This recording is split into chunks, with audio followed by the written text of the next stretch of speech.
Part 3, Himalayan Pilgrimage. Chapter 1. The Himalayas were calling, and I longed to answer. The next day I sat on the grimy concrete floor of a railway platform, waiting for the next third-class ride toward the north. I settled in to read the book Srila Prabhupada had given me, and was surprised to see that it had an introduction by George Harrison of the Beatles, who wrote, "Everybody is looking for Krishna. Some don't realize that they are, but they are. Krishna is God, the source of all that exists, the cause of all that is, was, or ever will be. As God is unlimited, He has many names: Allah, Buddha, Jehovah, Rama. All are Krishna, all are one." I had been studying world religions and felt I had so much more to learn. This ecumenical sentiment both pleased and surprised me, and I tucked the book into my bag for further examination in the future. At the station, I met a man in his 40s who was neatly dressed in white cotton pants and shirt, wore a white Nehru cap, and had a dark complexion with scars on his cheeks from a childhood bout with smallpox. His name was Madhava, and he worked as a supervisor for the railways. He persuaded me to join him on a trip to visit his guru.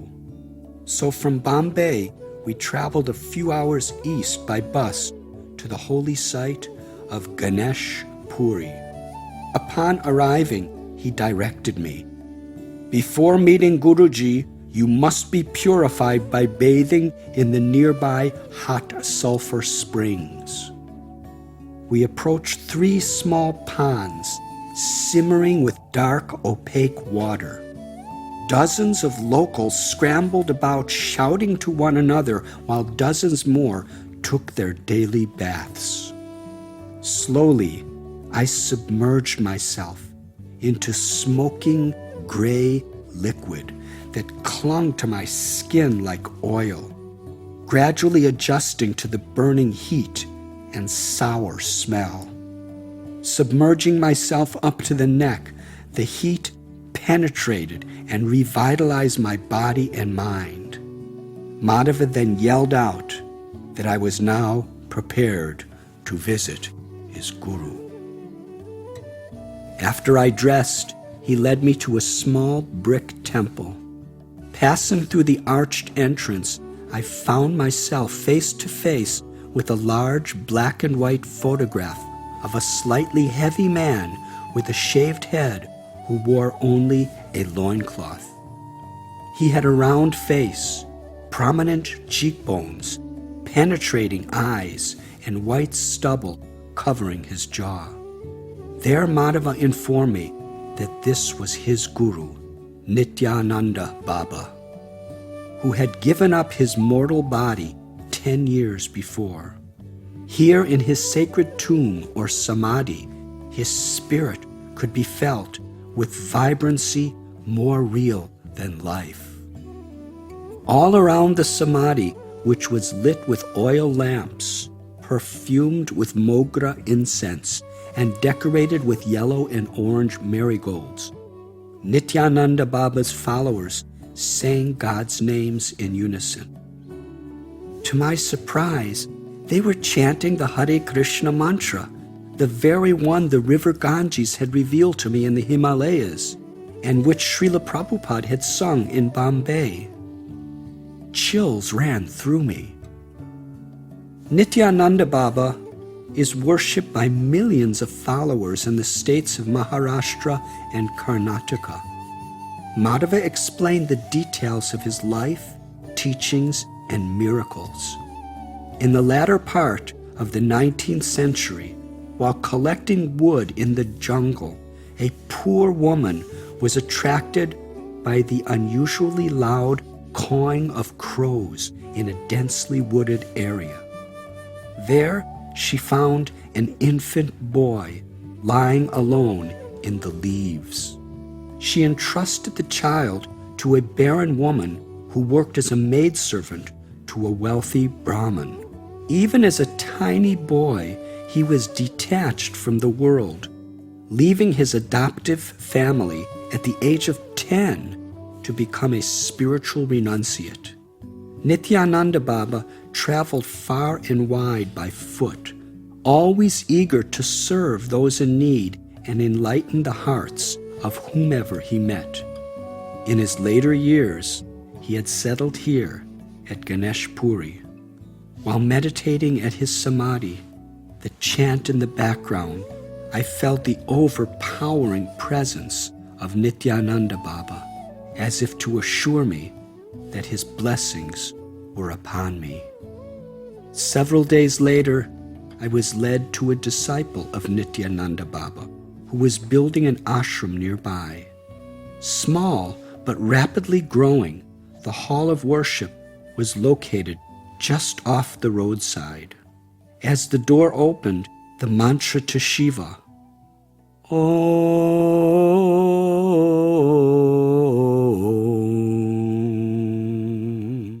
Namah Shivaya,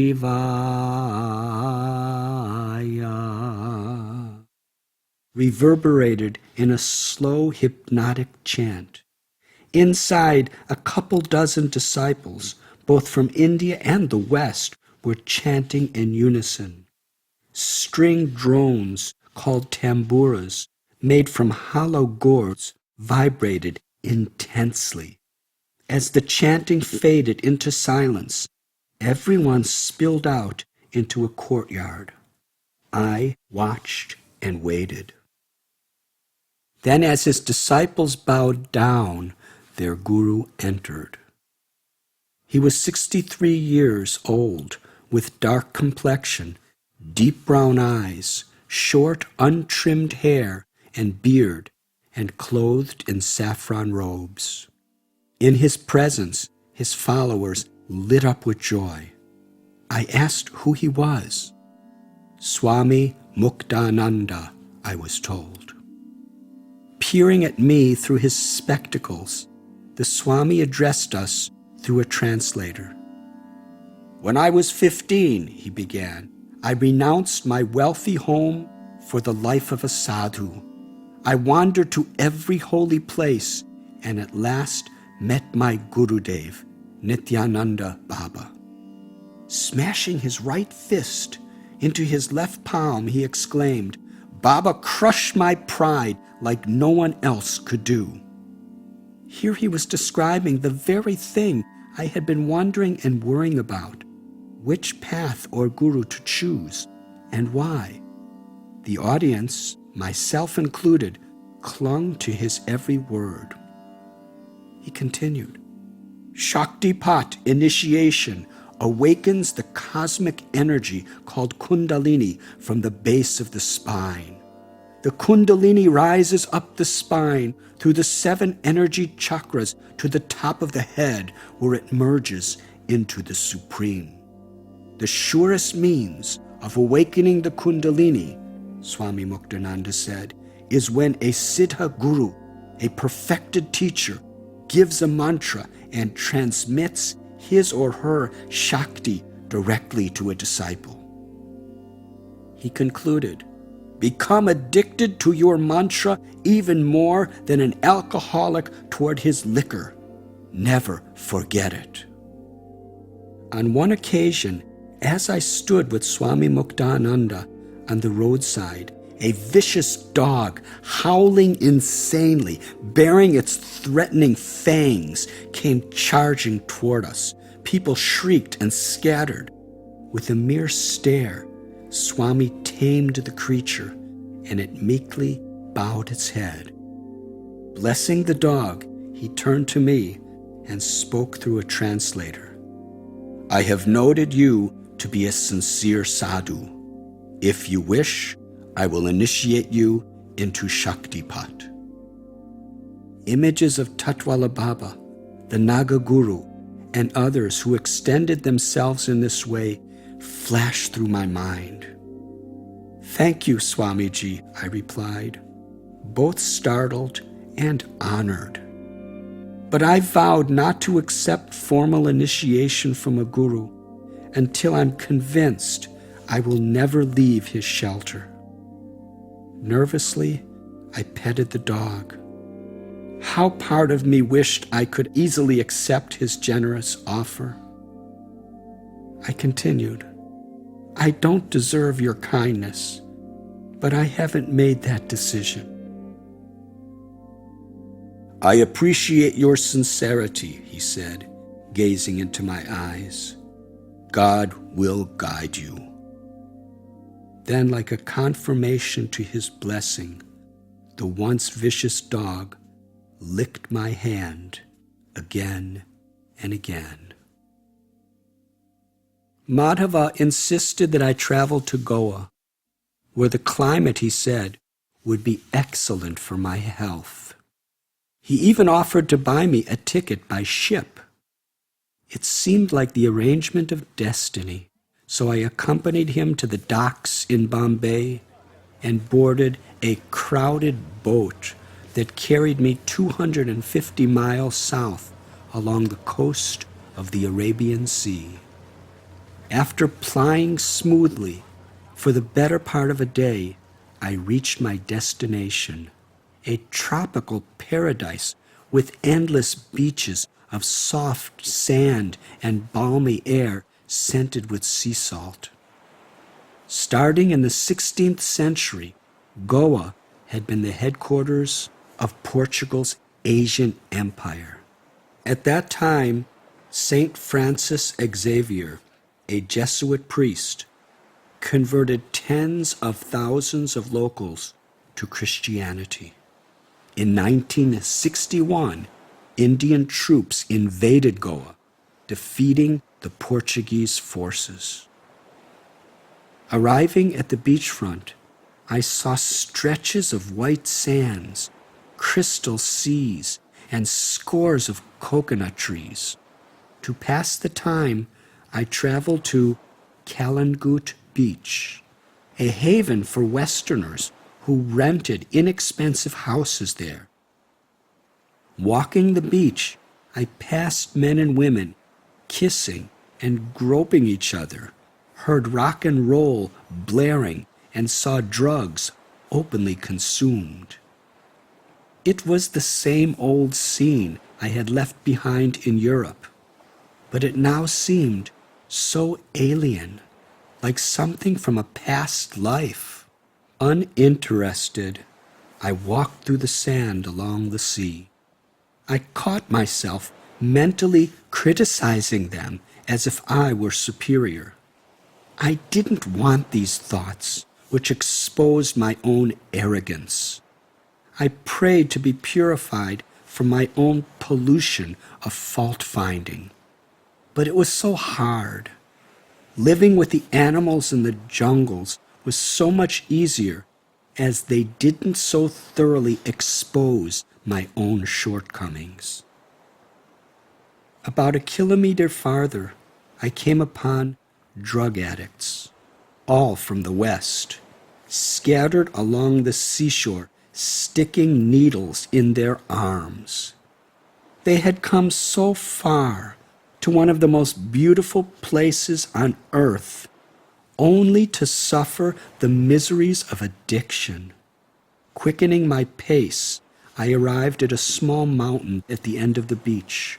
I climbed over its boulders, panting in exhaustion, until I reached the other side. There, a tropical paradise lay before me. The plush white sands of the beach extended hundreds of yards. Groves of coconut trees swayed in the wind, and not a single human being could be seen. This would be my home for the next week. For 7 days I sat under a coconut tree, absorbed in study, meditation, and prayer. With the exception of a few poor fishermen rowing their boats into the sea each morning, the place was deserted. For my daily meal, I climbed a sloping coconut tree, shook down a fruit, and to open it, repeatedly smashed it against a rock. For my daily hygiene, I bathed in the sea, and for my bed, I stretched out on the sand under the starry sky. One day, I took a walk inland. There, nestled in countless coconut trees, I found a few scattered huts made of mud and dry coconut leaves, all built on the sand. The inhabitants, most of whom had converted to Christianity, followed the tradition of their ancestors as fishermen with no assets but a rowboat, 2 oars, and a net. From sunrise to sunset, the men labored in the sea under the burning sun, which blotched many of their faces with what looked like skin cancer. But hard work left them no time to dwell on such details. I thought how Jesus had made his first disciples from among fishermen, and then ordered them to be the fishers of men. On another day, as I was walking along the coastline, I found a tiny fish flapping desperately in the sand. A wave had washed it ashore. The fish's fear and desperation evoked my sympathy. He and I were not so different after all, and I resolved to return him to his home in the sea. But each time I picked him up, he frantically flapped right out of my hand. So fearful, he couldn't recognize me as a friend. Finally, I trapped him in my cupped hands and hurled him back into the water. Still, my sense of satisfaction was short-lived. The next wave washed him onto the shore, then receded back into the sea, leaving the same little fish once again flapping in the sand. Again I cast him into the water, and again the next wave left him in the sand to die. The next time, with much difficulty, I held him inside my cupped palms, tread into the ocean up to my neck, then hurled him as far as I could.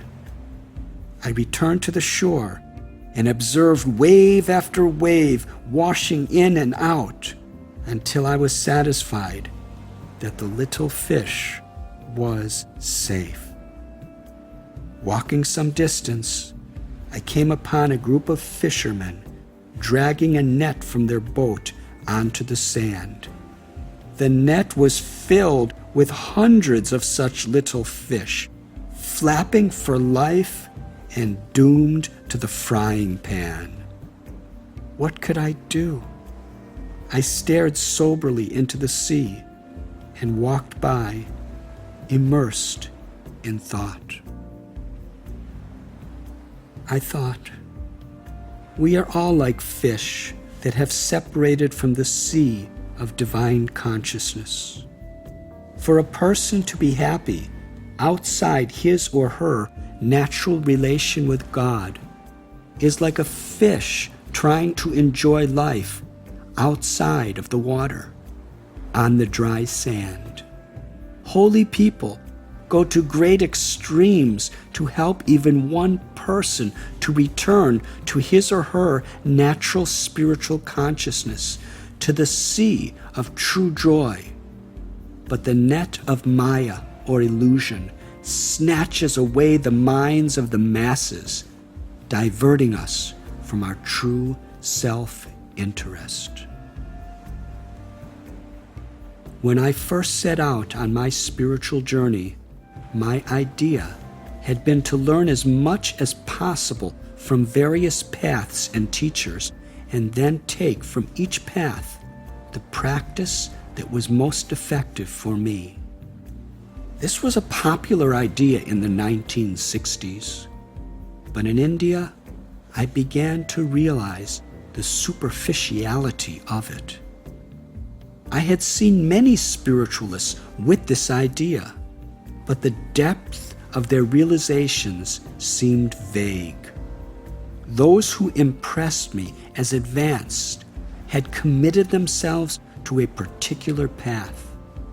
I had come to understand that my traveling from place to place and teacher to teacher had its limitations.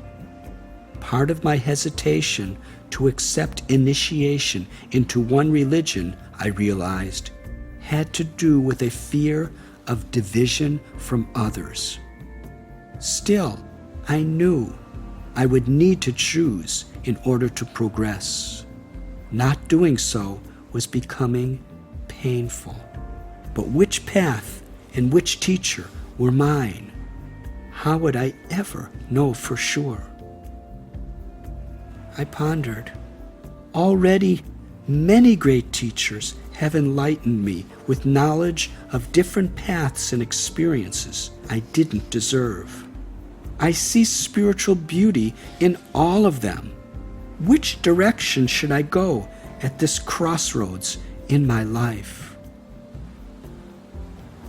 That night, I prayed for guidance and drifted into sleep. In the middle of the night, I awoke to a crescent moon that shone in the dark sky. Within the embrace of this crescent, a single star sparkled. It was the symbol of Islam, a sign of submission to God. I stared in wonder. My heart reassured. I accepted this as a sign that the mystery I had been contemplating would be revealed to me in due time.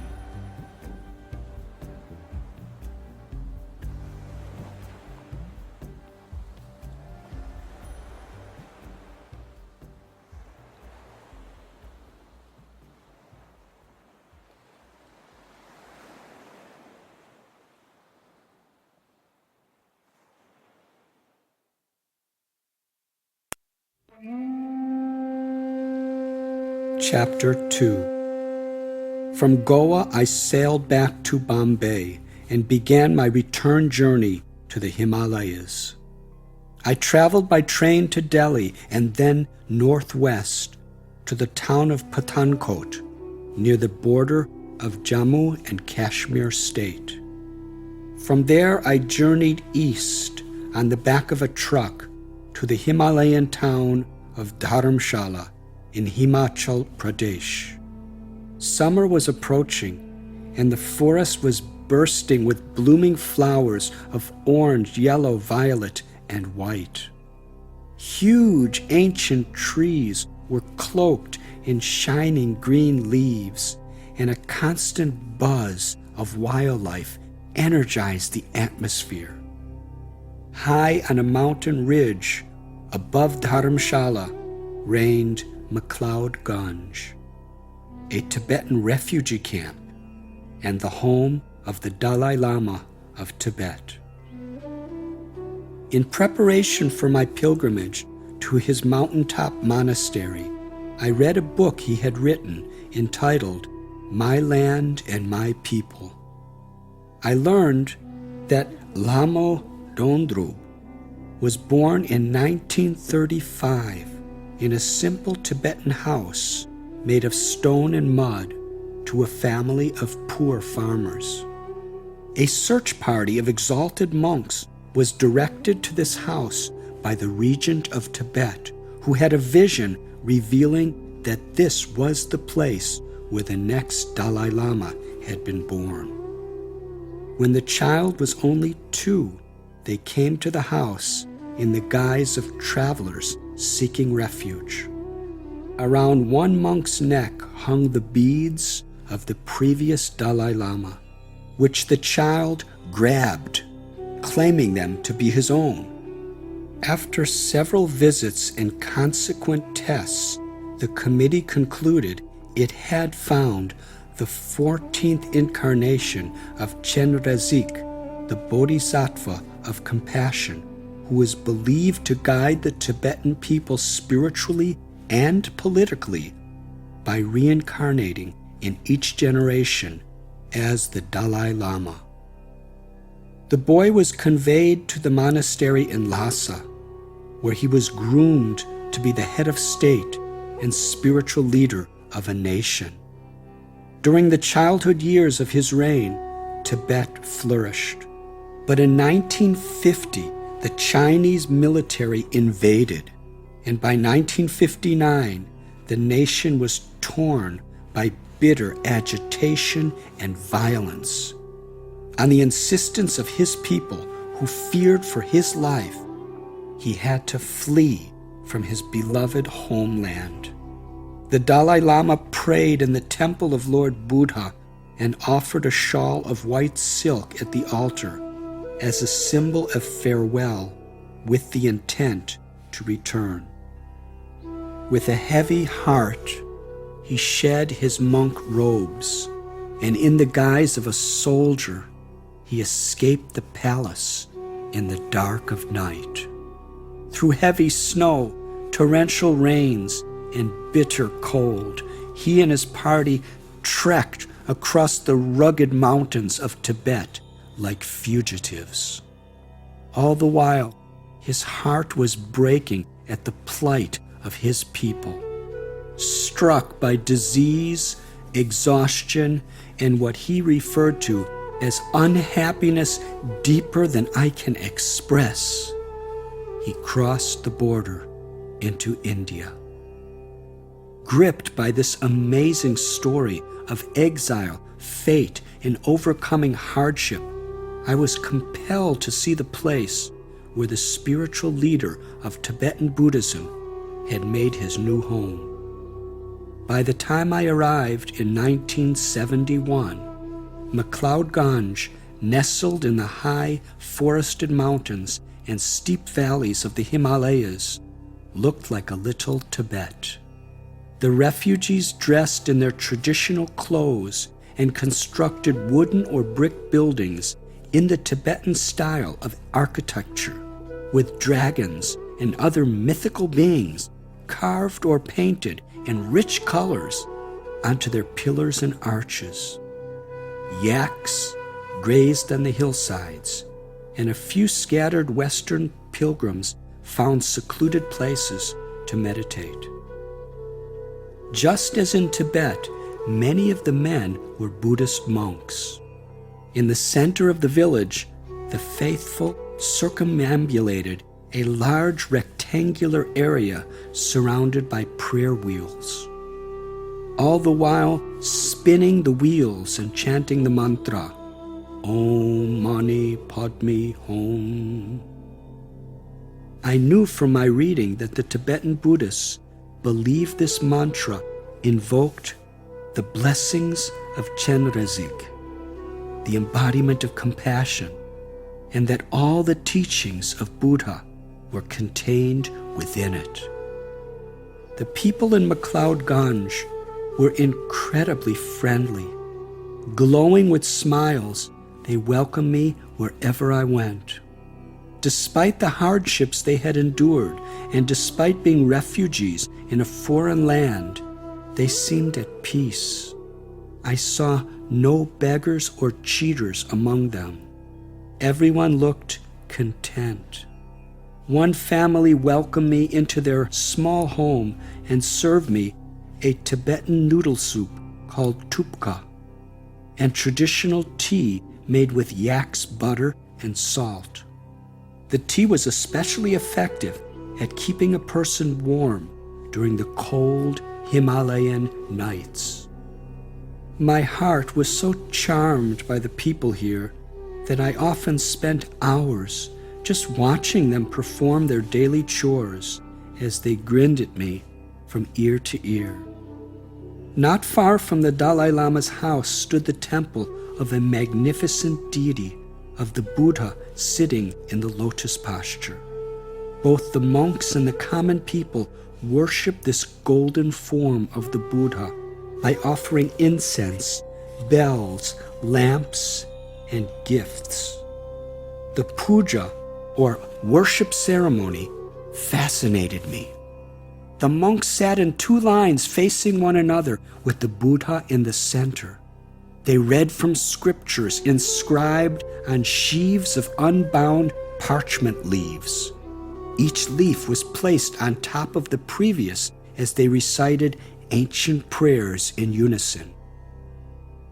At auspicious intervals, some monks blew long trumpet-like horns, others rang ritualistic bells, and others struck large gongs with wooden mallets and beat upon drums with sticks.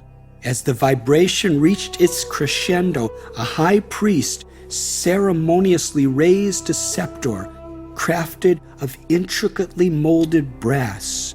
This dorje was the transceiver of spiritual energy. Decorating the walls of the temples was artwork called tantras, painted in vibrant colors, designed to aid enlightenment by depicting history and symbolism of Buddhism. The fragrance of burning oil lamps and sweet incense further lifted my mind as I sat with the monks, meditating and chanting mantras. I was particularly struck by the love and honor the people held for their Dalai Lama. For the Tibetans, he had the spiritual power of a pope and the political authority of a king. His photograph was prominently displayed in every shop and home. One early morning, while I was meditating in the temple, a tall elderly lama with a shaved head, maroon robes, and a strand of wooden beads draped around his neck sat beside me. He said that he had been observing me for days and asked if I would like to ask any questions. We spent a couple hours each day together. On one very special afternoon, he invited me to join him for a personal audience with the Dalai Lama. The home of the Dalai Lama rested on a wooded hill, surrounded by armed Indian military guards, who, because he was under constant threat of death, were stationed for his protection. Passing through the security, I was ushered into a room where brightly colored paintings of Buddha and great bodhisattvas decorated the walls. A beautiful metal deity of Buddha sat on an altar decorated with flowers, brass lamps, bells, and other items of worship. Cedar-scented incense perfumed the air. Minutes later, a door opened, and the Dalai Lama glanced toward me, eyes sparkling with joy behind his brown-rimmed glasses. His large head was shaven, and he had a square face, low-rounded nose, and draped a maroon robe over a bright golden monk's shirt. Beaming a contagious smile, he sprinted across the room to greet me. Laughing aloud, he tightly gripped both of my hands and shook them again and again. His eyes twinkled with glee as he spoke in a hearty voice. "You have come from far away. I welcome you."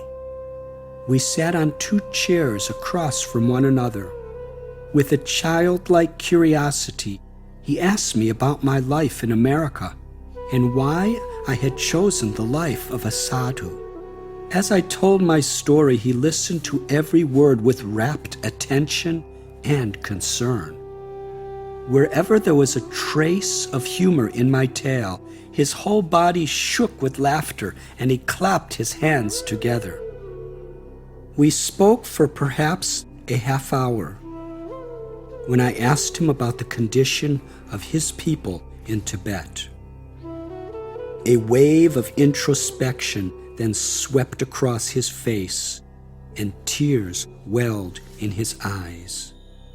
In the silence that now surrounded us, he whispered, "When I was a boy, my nation enjoyed freedom.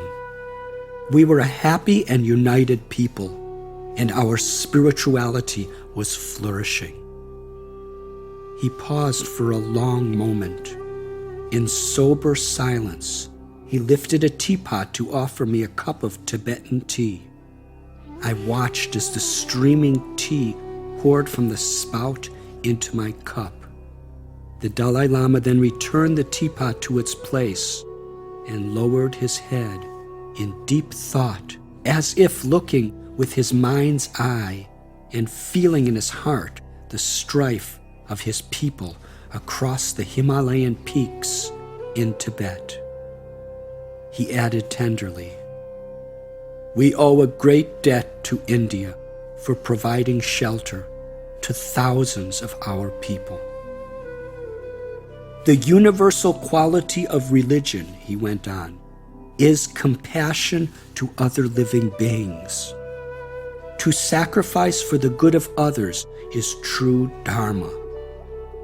Seeing the immense sacrifice he extended for his people, his words struck my heart. "Meditation, study, and worship," he said, "give us the inner strength to live as kind and enlightened beings." His message invoked introspection, and his personality inspired reverence. But his affection had made me feel to be his intimate friend. Smiling, the Dalai Lama graciously placed around my neck a white silken shawl embroidered with Tibetan mantras. "It is a tradition to offer this gift to all my special guests," he said. I felt undeserving of his time and kindness and bowed my head with gratitude. In his company, the virtue of selfless service was becoming more prominent in my mind. He was a person dedicated not only to his spiritual principles, but also to taking on the massive burden of serving the needs of his people who were either in exile or under subjugation. He had endured incomprehensible challenges and obstacles in his apparently hopeless struggle. Tolerating exile and threats, he served his people. In my mind, this is what the shawl represented. It was a special gift. On a forested mountainside, I took up residence in a cave that overlooked a steep valley. There I survived on a food called tsampa, a dry powder made of roasted barley. When water was added, it becomes like a porridge. Tibetan monks taught me how to survive on tsampa, as it does not spoil. Having thus simplified my bodily needs, each day I was able to come down to McLeodganj to learn from the people there. Nights I returned to my cave. One night as I lay on the rock floor, a gigantic spider crawled along the wall just inches from my face.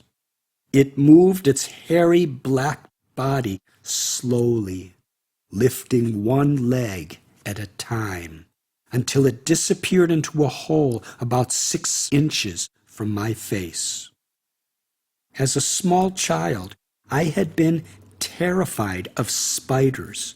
Any time one entered our house, I would run away from it, crying for my mother to remove it. This cave-dwelling spider was the most ferocious I had ever seen. I thought, this is a test from God. I must overcome this fear.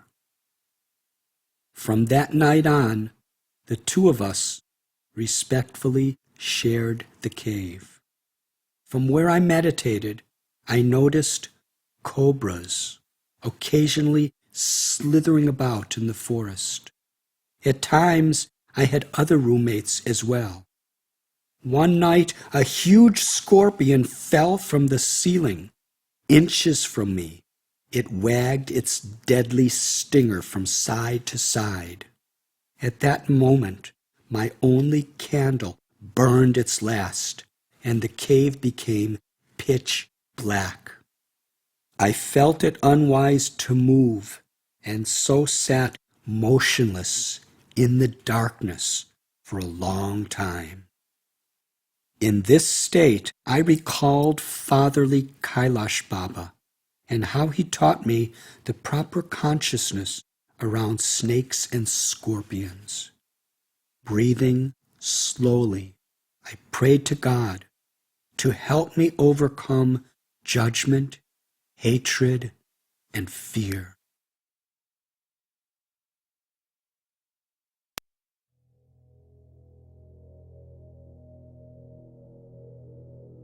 One morning in my cave, my mind drifted across continents and seas to my father in the Chicago suburb of Highland Park. Unsure about my own direction, I was nonetheless feeling that the greatest act of love I could offer him was to write a letter encouraging him to come closer to God in the way that would be most natural for him. With the conviction of a youth, not yet knowing my own path, I wrote, "My beloved Father, I would like to ask something very dear of you. Much of the compassion that you have is reflected from my beloved Grandpa Bill. I believe that the root of his compassion was his all-embracing faith in the Hebrew religion. Grandpa implanted within you the seed of love for Judaism. Please nourish this seed with all sincerity to attain the inspiration of your faith and love for God. I feel that the sacred gift of meditation will give you great insight to reach the depths of Judaism. Hebrew, as well as the other great religions, can bring us all closer to the Lord. Please carry on the inspiration of your father and forefathers. I believe this is what you truly want. Richard, McLeodganj, Dharamshala, Himachal Pradesh, India, May 1971. For the most part of my quest throughout India, I had had no companion with whom I could reveal my heart. My associates either spoke no English or were great, powerful sages far senior to me in age. At times, I was lonely, but I learned to relish loneliness as a way to cultivate my connection to God. Silent prayer became the medium through which I could pour out my thoughts and feelings. The serenity of meditation was my shelter from the restlessness of my mind and the world around me.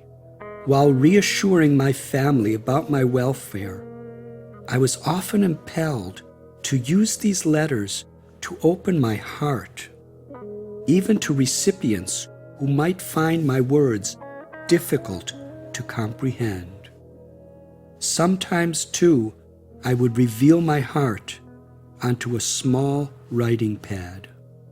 One sunny day, while sitting alone in the solitude of my mountain cave, I wrote the following to no one. In the mind of a hermit, in troubled times, when a man is tired and weary, confused as to where he is going and what he has left to fall behind, he doesn't know whether to cling to or let go forever of those things that still remain with him. Where to go for one who has forsaken friend and home? What to do for one who wanders alone in the wilderness of his own solitude? Should he break the walls that he has constructed around himself, or should he build them stronger and higher? He pleads, "O Lord, is there a guide who can show me the way to you? Where shall such a homeless man reside who believes that home is not in this mortal world?" A reclusive mystic from Egypt lived a short distance from my cave. From time to time, we shared soul-searching talks. He had a dark, smooth complexion, large nose, thin lips, and an untrimmed goatee. His black, introspective eyes were so intense they glazed over as if looking into another world. Outwardly calm, his mind was always working to find another missing piece of wisdom in the puzzle of life. An Egyptian master of the oracle, a tarot-like science sometimes referred to as the Metu Netar. He offered one night to read my destiny. I agreed. Shuffling the deck and lining the cards into precise rows on a powder blue cloth in front of him, he commenced to enact a series of occult rituals from ancient Egypt. Then he guided me through an elaborate meditation that culminated in my selecting a card. Each brightly colored card was about 6 inches tall, 3 inches wide, and illustrated with mystical symbols and mythical figures. For a good half hour, he concentrated on the configuration before he finally broke the silence. He slowly rose from his chair, put both hands on the table, and delivered his prophecy. Neither your mind nor intelligence has the power to discern the spiritual path you long to know. Very soon, however, the divine power will direct you. Like a leaf in the wind, you will be led to the path you must follow. It was as if the cards knew everything about me, and he was their mouthpiece. Placing his finger on a particular card, he fell silent. He closed his eyes and whispered, "You must persevere with patience. By a power beyond your own, you will recognize the very one you seek. Believe in this. It is your destiny. Your master will come to you."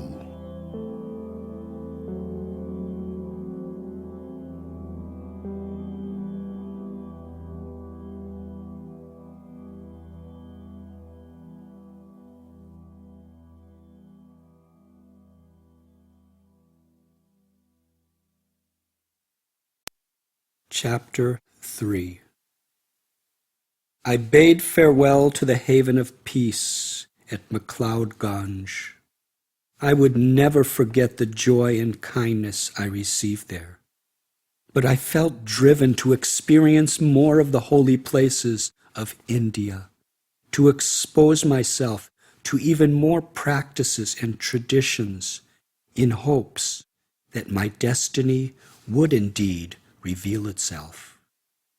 From Pathankot, I took the train south into the state of Haryana, disembarking in Kurukshetra, the place where the Bhagavad Gita was first spoken and one of the holiest places in India. As I left the station, lugging my bag of spiritual books, I could hear from a nearby temple the Sanskrit verses of the Bhagavad Gita being recited through a crackling speaker. Here I immersed myself in reading the words Krishna spoke to his disciple Arjuna, who was about to shrink from his calling in the face of insurmountable obstacles. The Gita had been spoken on a battlefield, because life itself is a battlefield where evil perpetually attacks good and our sacred ideals are destined to be tested. We would all be confronted by grave dangers and fearsome demons within and without. There was much to be gained from facing these aggressors with integrity and faith.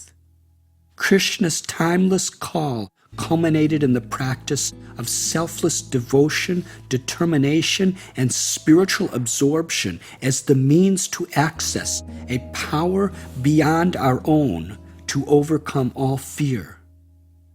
The power of God's love. In that sanctified place, the Bhagavad Gita's message penetrated me so deeply that I felt as if Krishna were personally speaking to me on each page. I read several chapters every day, poring over my little Gita press copy of the Bhagavad Gita, which was printed on cheap paper and bound in a white cardboard cover. I had read many spiritual texts in my travels, but none struck me as so highly practical. Reading the Bhagavad Gita under the very banyan tree where Krishna originally spoke to Arjuna, I was struck by how powerfully it revealed the science of self-realization beyond sectarian or historical boundaries. It elucidated such intricacies as how the soul is related to God, how that changeless soul is affected by material nature, how karma, the law of action and reaction, affects all of us, and how the imperceptible influence of time acts on creation. As a lonesome wanderer seeking truth, where danger, temptation, and fear could pounce on me at any moment, I found solace and direction in these immortal words. In Kurukshetra, the Bhagavad Gita became my handbook on how to live. After a few days, I left Haryana, and while I was traveling on a train winding through the Indian plains, I stopped for some time at a station. There I witnessed an ugly event. I saw a teenager being slandered and beaten by his employer on the platform. The teenager neither raised a finger nor said a word and was quickly dragged away. I asked a nearby college student what was happening. Shaking his head, he replied, "Because he was born in a lower caste, he's like a slave. Likely he will not be given opportunities for a proper education or to marry anyone outside his suppressed caste, and he will work slave labor for life. I know, I'm from a similar background, but I'm lucky. The government is fighting against these injustices, and most educated, cultured, or socially minded people are battling against it as well. But still, it is quite deeply ingrained in the minds of many." He explained to me that this caste system was actually a gross perversion of an ancient spiritual teaching, the Vedic Varnashram, which teaches that just as the human body has a head, arms, belly, and legs, and each limb is meant to perform its function for the benefit of the whole body, in the social body one is taught to accept responsibilities for the social and spiritual benefit of oneself as well as everyone in society, according to one's natural inclinations and skills.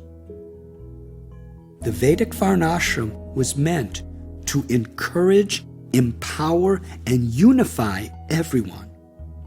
However, he concluded, this concoction of caste by birth and exploitation of the lower castes has corrupted a beautiful system. My thoughts travel back to the suppression of racial and religious minorities in America and Europe. And I reflected sadly on how the tendency to cultivate superiority and exploit others takes many guises, expressing itself in society, politics, philosophy, or even religion. It was becoming increasingly clear to me that I needed to follow a particular path if I wanted to truly know God, but I worried that such a choice could lead me to narrow-mindedness. Attracted as I was to one of the most important religions in India, it heartened me that nothing in the true Hindu philosophy supported suppression of human beings on the basis of one's race, caste, sex, or birth, and that among saintly people I had not witnessed any of this kind of prejudice. In the beautiful Kulu Valley in the state of Himachal Pradesh, I wandered through miles of pristine nature. I felt so close to God in natural settings. 2 days before, upon seeing a single photo poster plastered on a railway station wall, I jumped on a truck to Kulu. One day, while drinking in the fresh pine scent of the Himalayan air, I came upon a traveler from Colorado whom I had met previously in Iran. Back then, he had been on his way to India to study Tibetan Buddhism. "How has your quest gone?" I inquired. Entering into a trance-like state, his eyes rolled upward. "God has incarnated." His eyelids fluttered and his voice quivered. I was blinded by the divine light, by the mere touch of his finger. Rushes of ecstasy thrilled my limbs. Divine music filled my ears. I smelled ambrosia and tasted nectar. "You must go immediately. The Lord of the universe has descended to earth." Like a doctor giving medicine to a dying patient, he insisted, "The culmination of your long journey to India is waiting in Haridwar. Go now, brother, do not delay. The Supreme Lord will soon travel abroad." Intrigued, I journeyed south to the ashram in Haridwar. Entering the temple, I was puzzled by a large photo on an altar. It was the young guru, wearing a crown and peacock feather, playing a flute and standing in the pose of Krishna. But he looked very different from the painting of Krishna I had purchased in Delhi. As my friend from Colorado had done, his disciples approached me and swooned. "The merciful Lord has come in the past as Rama and Krishna. Now he has come again. When Guru Maharaji bestows the knowledge, he opens your divine eye, and you will know him as the Lord of the universe." As Guru Maharaji would soon be leaving for his first trip abroad, the disciples hurried me onto a bus to New Delhi. Back in New Delhi, hundreds of Guru Maharaji's disciples crowded the ashram grounds, waiting to get a glimpse of him. I sat in a corner and watched. An elderly disciple struck up a conversation with me and then introduced me to a group of Mahatmas, a title for those empowered to bestow Guru Maharaji's knowledge. The Mahatmas decided that I must meet Sri Mataji, the Holy Mother of their Lord. She sat on a cushion, surrounded by admirers who whisked her with yak-tail fans and listened to her every word. To my surprise, she decided that I must have a private audience with her son before he departed, so a Mahatma escorted me to his room. Guru Maharaji was a boy of only 13 years old, slightly pudgy, with hair neatly parted on the side. He introduced himself as Prem Rawat and explained that he was the successor of his father, Sri Hamsji Maharaj. From amid the bustle of disciples, Guru Maharaji brought me to a rooftop for a private meeting. There, away from the crowd, we paced together back and forth while he asked many questions about my life and described his forthcoming trip, his first abroad. When he asked if I desired to take initiation into the knowledge, I explained to him, as I had to previous teachers, that I was careful about making such a commitment. As we conversed on the rooftop, the crowds below anxiously awaited him. Just then, a Mahatma poked his head onto the roof and announced that the time had come to leave for the airport. Guru Maharaji quickened his step. "I must go. If ever you decide to receive the knowledge," he said, "you may come to me personally in India, America, or London."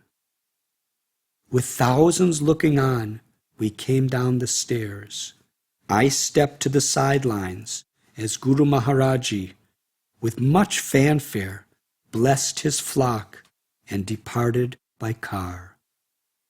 Watching from the background, I was grateful for his attention and believed he could be an accomplished yogi, perhaps from his past life.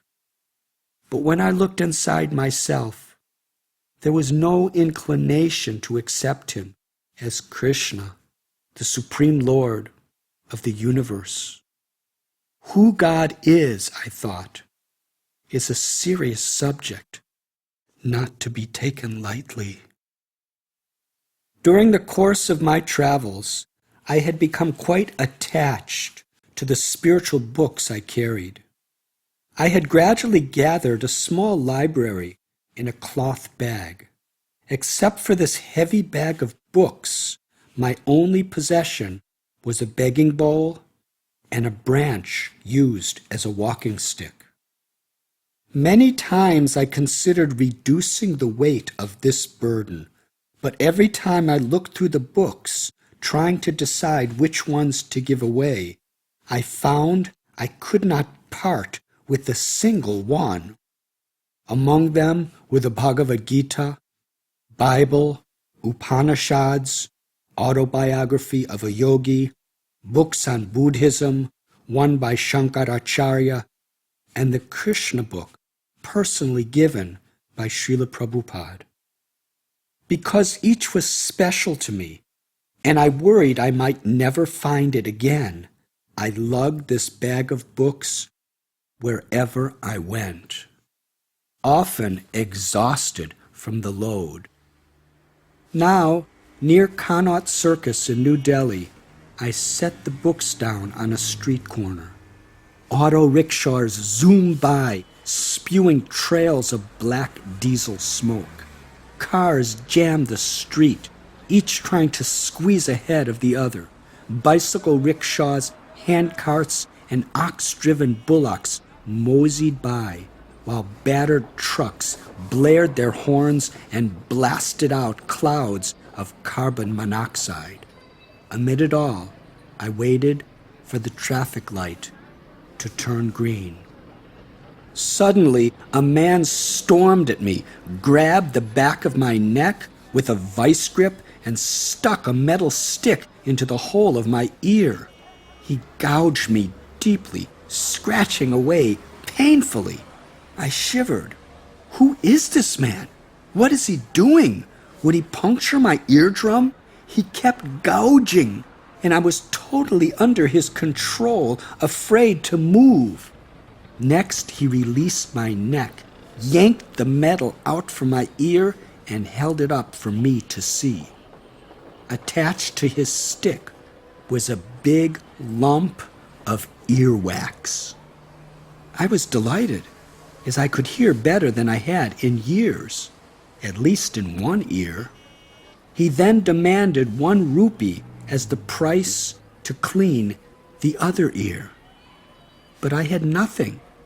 He bargained, but to no avail, leaving me with a dirty ear. I couldn't believe it.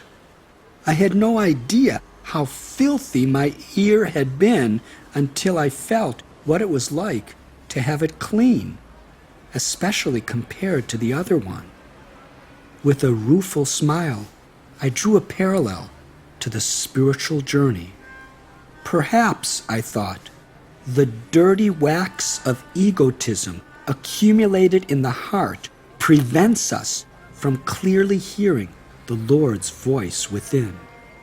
A guru with the stick of knowledge cleans our hearts. It's really ugly to see what may come out. But by following patiently, we keep cleaning. Another lesson I took from this experience was this. Sometimes the Lord gives us a free sample of religious experience, but for more, we must pay a price with the currency of sincere dedication to the process of cleansing. My hearing was now like an unbalanced stereo system. I knew I had cleansing still to do on many levels. I waited on the street corner until the traffic light turned green. But when I reached down to lift up my bag of books, it was gone. I was frantic. I searched the 4 directions, running here and there, asking everybody around, but to no avail. I had to come to grips with the reality that my books had been stolen. Standing on that corner, I lamented. These precious books enlightened me with knowledge and inspiration. They were an irreplaceable treasure in my life. I received them from the benevolent hands of my teachers. My precious wealth has now been ripped away. Terribly sad, hopeless of their recovery, I walked away. After taking a few steps, I became aware of how easy it had become to walk. The heavy burden that had troubled me for so long, the bag of books, was gone.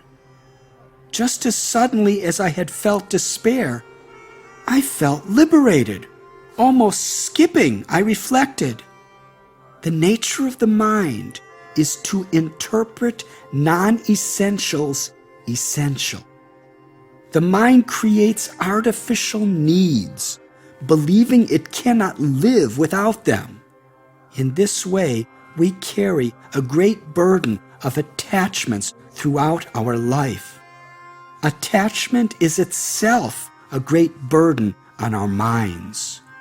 We may never understand the extent of the burden till, like my books or the earwax, we're free of it. But if we find joy within, we can live a simple life, free of endless complications. I had begun to develop an attachment to finding the right path and teacher by my own will. Paradoxically, I now understood that in order to truly find what I was seeking, I needed to be detached and sincere. Whatever obstacles I was to encounter along the way would serve, I hoped, to bring me the ultimate freedom.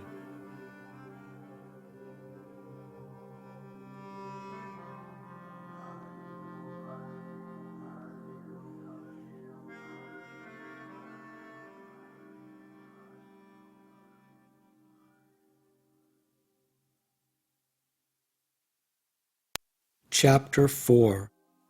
Ayodhya, the birthplace of Lord Rama. It has been a place of pilgrimage for countless millions of devotees over millennia, and I wish to join them. Long ago, the all-beautiful Lord appeared here in the role of a man to teach the world by his own example. As a son, he graciously accepted exile, sacrificing his right to the throne, all to protect the honor of his father. As a husband, he loved and protected his wife Sita, to the extent of waging a war to protect her. As a student, he rendered menial services while eagerly learning from his teachers. As a friend, he showed tender love to all those who were in need. As a brother, his loyalty and love shone in the face of insurmountable temptations. And later, in the role of a king, Lord Rama treated every citizen without discrimination like his own sons and daughters.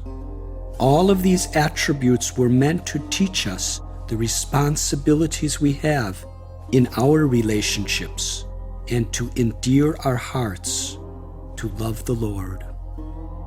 Walking down a wide road lined with large temples and palaces, and seeing thousands of pilgrims swarming about, my first impression was that in coming to Ayodhya, I had entered into a royal kingdom.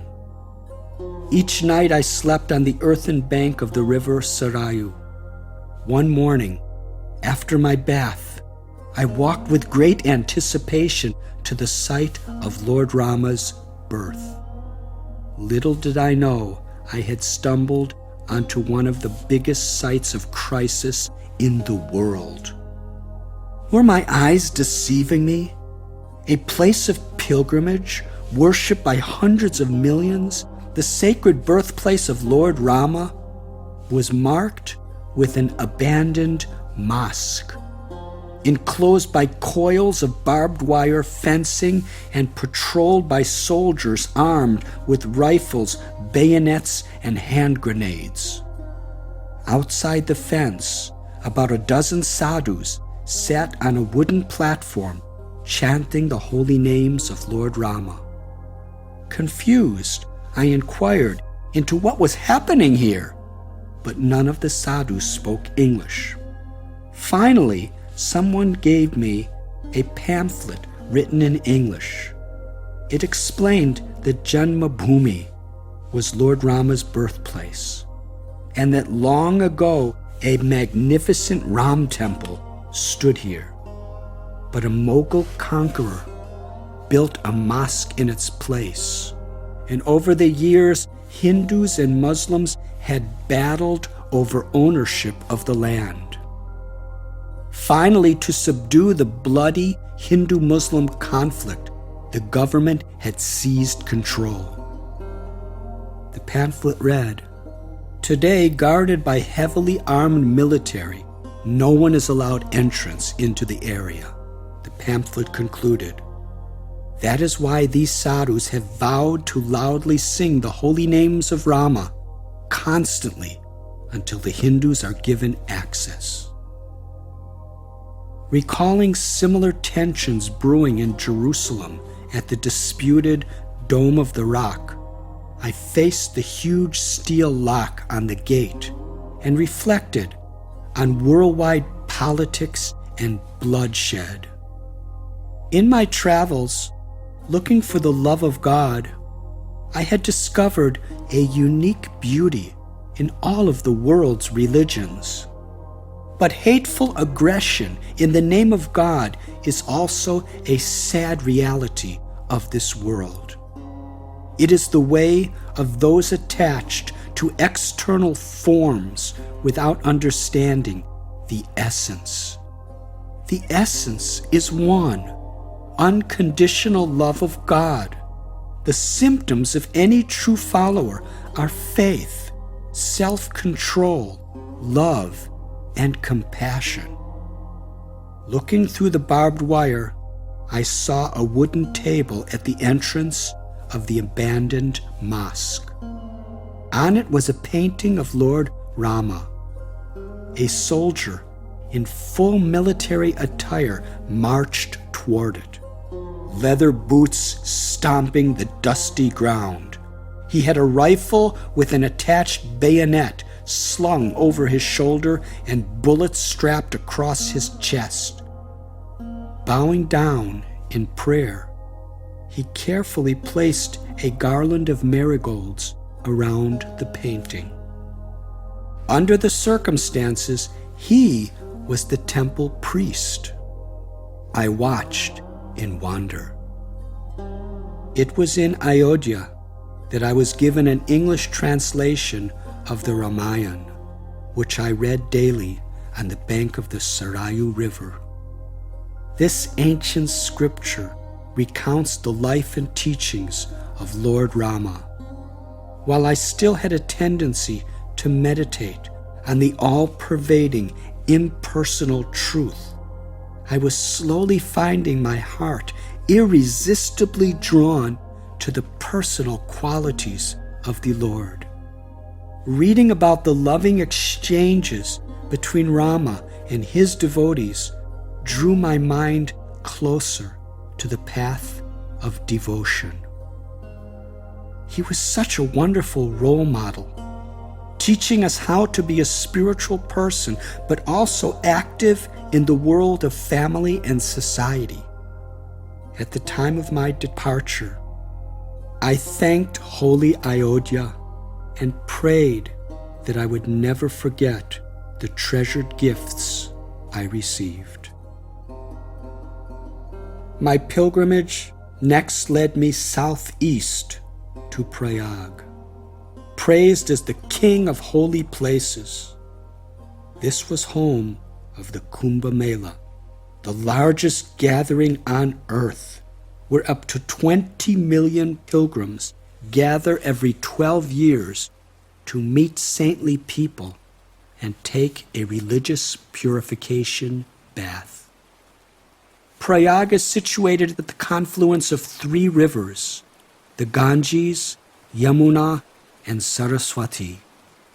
6 months earlier, I had declined invitations to come to Kumbh Mela in favor of staying alone by the Ganges in the Himalayas. But it had been a dream of mine to visit. Arriving on a sweltering summer morning, I asked a local man the way to the confluence. Pointing his finger, he directed me. When I reached the river Ganges, I sat on her sandy bank and thought back to those first days of my life in India. I remembered sitting on that rock in Rishikesh while Mother Ganges taught me lessons that were to mold my life. I remembered hearing in her eternal song the Hare Krishna mantra that would become embedded in my soul. Now, sitting on that sandy bank in Prayag, I knew that if I simply followed her current, I would come to her meeting with Yamuna and Saraswati at the confluence. It was this confluence that the Vedas declared to be the king of all holy places. I walked in that direction. It was high noon, and the fine white sands blazed like fire, scorching my bare feet. Ever since that day, I had offended the Naga Babas by wearing my shoes at their sacred fire. I had renounced shoes and walked barefoot. But that day, the sun was so unbearably hot that it seemed impossible to continue. The distance seemed endless. Finally, after over an hour, a beautiful sight rose before my eyes. The river Yamuna descended from the Himalayas, having flowed through the plains of North India, was embracing Mother Ganges. Yamuna, with her complexion of deep blue, Ganges with hers of white, and the transparent Saraswati joined them from below. Sitting on the sandy bank, I gazed into the cloudless blue sky. There, a hawk, wings extended, soared the airways. His reddish-brown feathers shone in the sun as he hovered lower and lower, till he was just a few yards above my head, his glistening yellow eyes intently scanning the river. Suddenly he plunged headlong into the Ganges. There a frantic underwater skirmish ensued until he emerged with a flapping fish about a foot long, pierced in the grip of his talons. Squirming desperately, the fish was carried overhead into a nearby forest. Looking on, I reflected. The unsuspecting fish, who knew nothing but life in the river, went about its routine like any other day, but in an instant was ripped out of its reality to meet with death. Like that fish, we routinely live our lives hardly aware that at the least expected moment, the yellow-eyed hawk of fate, in the form of crisis, tragedy, or even death, may wrench us out of our comfortable environment. We regularly hear of it in the news or see it around us, but rarely take seriously that it could happen to us. Perhaps the lesson here is to guard against complacency and give higher priority to our spiritual needs. If the fish swam deeper, the hawk would not be able to reach it. Similarly, if we go deeper into our connection to God, we will find an inner reality so deep and so satisfying that it lifts the consciousness to a place where we could deal with the effects of unforeseeable fate with a stable, detached mind. On the bank of the three rivers, in the blazing summer heat, there was not a soul to be seen. So I left my few belongings on the riverbank and entered the water. After bathing, I was hit with a wave of enthusiasm to stay in as long as possible. After all, I didn't know if I would ever come to this magical place again. I ventured to swim across to the other side. It was about 100 yards wide. The flow of the Ganges was forceful, the Yamuna gentle. As I swam, the force of the Ganges swept me to a bank where there was nothing and no one to be seen. I pulled myself out of the water and stepped onto the sandy bank. To my horror, I found myself being swallowed, seized by a power that sucked me downward. Quicksand. It had appeared to be just like the soft sand I often slept on, but looks could be deceiving. Frantically, I struggled for my life, but in spite of my strongest endeavors, I sunk deeper and deeper. Already my body had been sucked down past my knees, and I was gradually sinking deeper. Mustering all my strength, I squirmed doggedly in vain. Mother Earth was literally devouring me. I scanned all directions for help, but found nothing.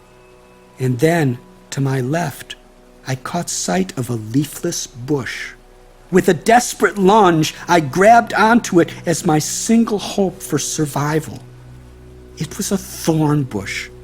Gripping it tightly, I yanked with all my might, with bleeding hands, tugging and tugging on that thorny branch. I struggled to free my legs. Under the blazing sun, I squirmed for dear life. the razor-like thorns pierced my hands. My blood flowed from burning wounds. But what choice did I have? I could accept the agonizing pain or surrender to the sands and an ignoble and ghastly death. Gasping in fatigue and soaked in sweat, I would somehow pry one leg free, only to have it sucked down again. With my next tug, the thorn bush with its rotted roots sprung out from the sand. I silently screamed. Letting go of the useless branch and exhausted by my frenzy, I took a deep breath and relaxed. Amazingly, I discovered that if I was calm, the quicksand was less aggressive.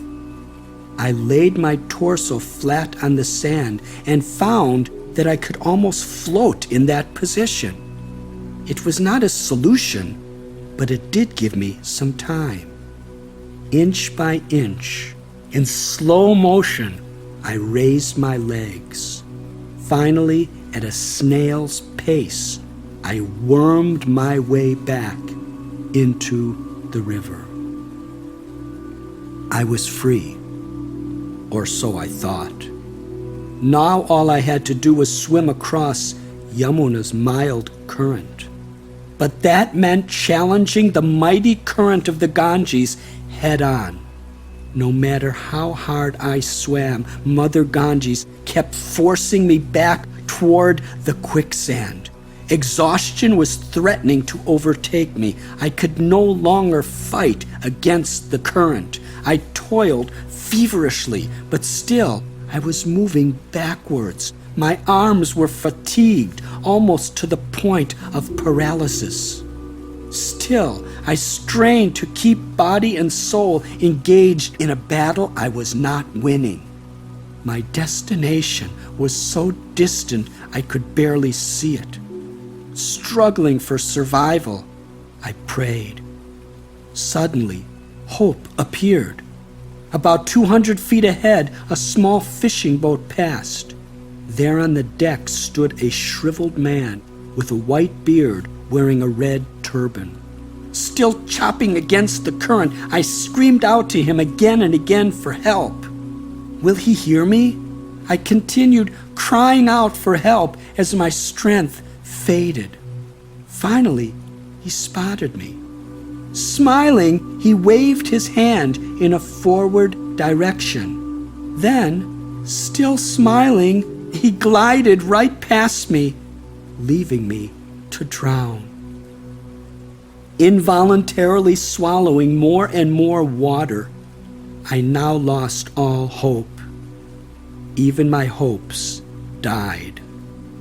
I thought, it is better to drown in a holy river than suffocate in that quicksand. The same Ganges who in Rishikesh had taught me so many precious lessons and nourished me as a mother, to whom I offered my egotism in the form of my harmonica, and whose song awakened my soul.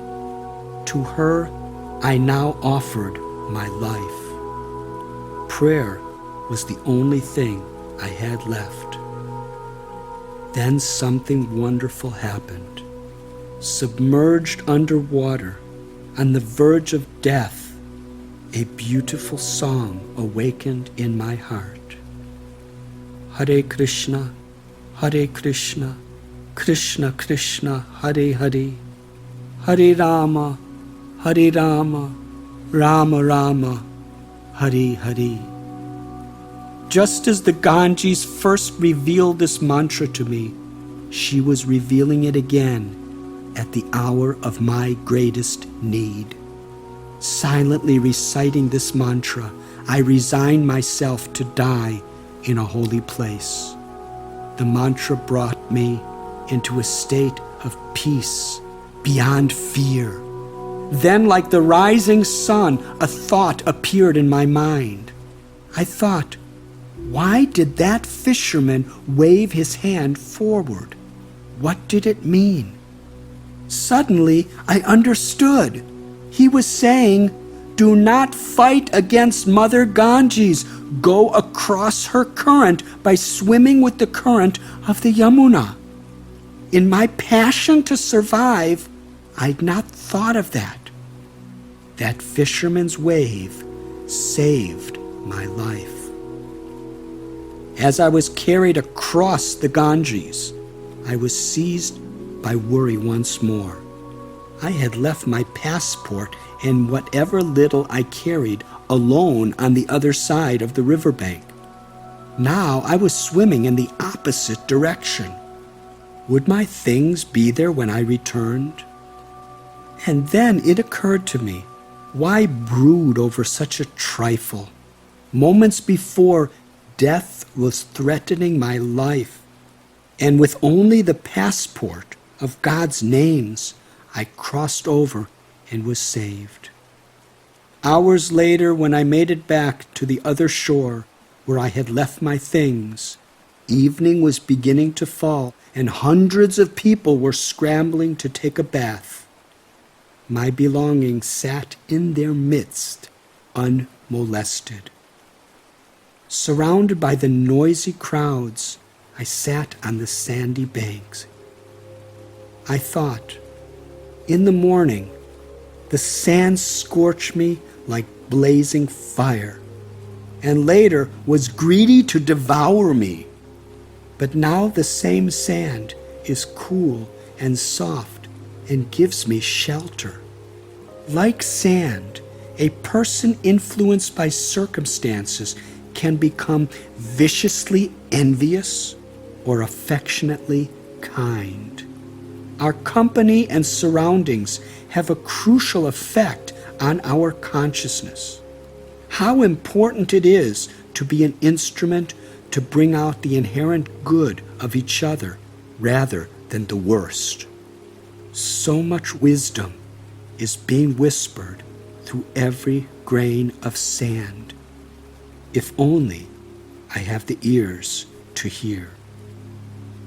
As the soft sand glided through my fingers, I pondered my life and death struggle in the current of Mother Ganges. An affectionate mother may at times deal harshly with her child to impress a lesson that will not be easily forgotten. What was I to learn from today's ordeal? Perhaps we cannot always succeed by directly opposing a powerful force. I thought of the many trials I had faced on my path. If we do, our efforts will drown in failure. It is like swimming against the Ganges current. In such circumstances, it might be more effective to find a path of less resistance to accomplish the desired end indirectly. The summer sun was fading below the horizon, and I recalled how earlier that day I witnessed a hawk rip an unsuspecting fish out of its home, the river. A little later, with no warning, the talons of fate had me gasping for dear life in the same river. Today, I reflected, the Lord has given me a startling glimpse of how far I am from my goal. It was not an easy lesson to learn, and hopefully it will not be easily forgotten. I took a deep breath and looked up into the sky. There, far above all the smaller winging birds, I saw a hawk, with the confidence of an emperor, gliding effortlessly into the twilight.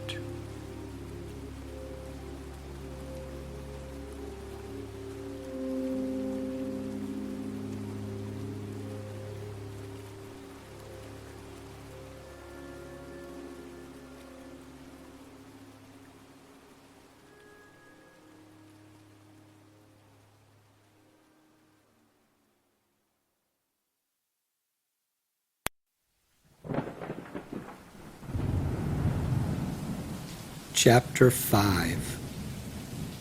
The monsoon rains had come. Billowing clouds of purple, indigo, and midnight blue were streaked with repeated flashes of lightning. Bass rumbles of thunder resonated across the sky. Although traveling in monsoon season was hard, I inhaled the moist, warm air and was thrilled. July was approaching, and I wondered where to go for my next visa extension. There was a rumor that one could easily get an Indian visa in Nepal. Considering that it was not very far away, I decided to try. On my journey northeast toward Nepal, I arrived in Patna, a bustling city of huge granaries, colleges, and political buildings in the state of Bihar.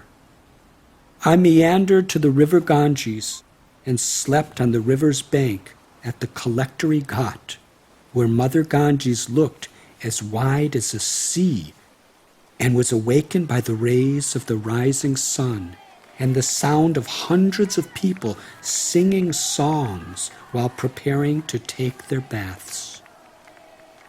I lay there, taking in this colorful display, when suddenly I sensed an overpowering presence. There, towering over me, was a marvelous-looking man with long white hair and beard.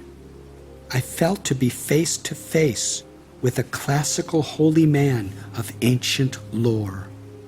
3 vertical lines called tilak were drawn on his forehead. The center line was red and the other 2 white. Perhaps in his late 70s, he spoke no English, but pressing his hands together and bowing in greeting, gestured for me to follow him into his temple on the riverbank. Not bigger than a large hut, the gray stone temple looked very old. Its front was open to the river, and as he entered, I saw a man who appeared in his mid-80s, sitting before an altar, reciting prayers. He greeted me in fluent English. "My name is Narayan Prasad. I hail from Patna." He began to tell me his story. "Now that my children are grown, I am retired from government service and come here each day to serve my guru." Taking my hand, he led me to the same holy man who'd found me lying on the riverside. "This is my guru, Radhanath Swami. He is a great bhakti yogi." I knew by now that bhakti meant devotion, but I had no idea yet the depth or true meaning of this tradition. The Swami invited me to remain at his temple as long as I wished. He was to be the first sadhu who followed the path of bhakti yoga I would stay with. Like a loving father, he carefully considered my welfare. A gentle smile beamed from his aged face every time he looked at me. Although 4 times my age, he fed me with his own hands. Later, when I was ill, he prepared herbal medicines for me. He was a revered Swami, and I, a lost little soul, a Western kid struggling to find my way. My heart was moved seeing the devotion of Radhanath Swami. It was from him that I learned much about the behavior of an honest and genuine holy man. Simplicity and devotion poured from his heart in whatever he did. Each morning he spent several hours alone, chanting the names of Lord Rama on his wooden beads and performing his daily worship on the altar with great feeling. One day he explained to me the meaning of his name. Ram Sevak means one who serves Lord Rama, and the greatest service to Rama is to help others to know him and love him. He stroked his flowing white beard and became emotional. I am indebted to you for allowing me to help you, he said. Hearing this, even Narayan Prasad was overcome with emotion and had to struggle to speak the translation. As for me, I was only beginning to grasp the true meaning of devotion. At night, as we all slept on the jagged stone floor of the temple, swarms of bloodthirsty mosquitoes tormented me. I felt I was being eaten alive. Their buzzing agitated my ears. Zeroing in, they stabbed into my flesh and sucked my blood. It was impossible to sleep. In distress, I looked over at Ram Sevak Swami and a visiting sadhu. Even though mosquitoes swarmed around them and grew plump with their blood, they lay peacefully on the rocks, sleeping soundly. These two sadhus were completely oblivious to bodily suffering. I prayed to God that someday I might be so detached. One evening, a visiting sadhu offered to cook for us. After begging alms in town, he returned, and while crouching on the floor, he started a fire with the fuel of dried cow dung patties that heated a clay pot. He cooked khichdi, made of rice, mung, and some potatoes. His complexion was dark, his hair and beard matted, and he wore only a faded white loincloth. When he finished cooking, he offered the food first on the altar and then to us. I sat on the floor in a row with Ram Sevak Swami and 3 other sadhus. As our cook heaped a ladle full of khichdi on each plate, we chanted songs in praise of Lord Rama and prepared to eat. We ate with our fingers from a leaf plate. With the first bite, my mouth blazed. It was as if the cook had spiced the chili peppers with a little rice. I was sweating profusely. My nose ran, and tears streamed from my eyes. It felt like the remaining wax in my ears was melting. I despaired, for according to sadhu custom, one must complete everything on one's plate. At that moment, my only goal in life was to somehow finish my plate. The pain was excruciating, and I hiccuped uncontrollably. I ate mouthful after mouthful of that blistering dish in sheer anguish. The others were enjoying it so much they never could have dreamed of my suffering. Just as I managed to choke back the last of my portion and feel the promise of relief, our generous cook came around to give seconds. I blocked my plate with my hands. Puran, Puran, I am full, no more. He smiled with the ladle brimming over, ready to fill my plate. Tora, Tora, a little, take just a little more. I felt as if I were standing before death personified, pleading for my life. Puran, Puran! My hands protectively covered my plate. Tora, Tora! With a gracious smile, he performed the fateful deed. He dropped the contents of the ladle on my plate.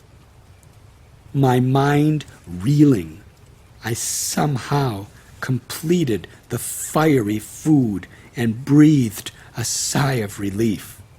Just then, I saw him returning with thirds. I knew I couldn't survive another plate. I wanted to run away, but I couldn't.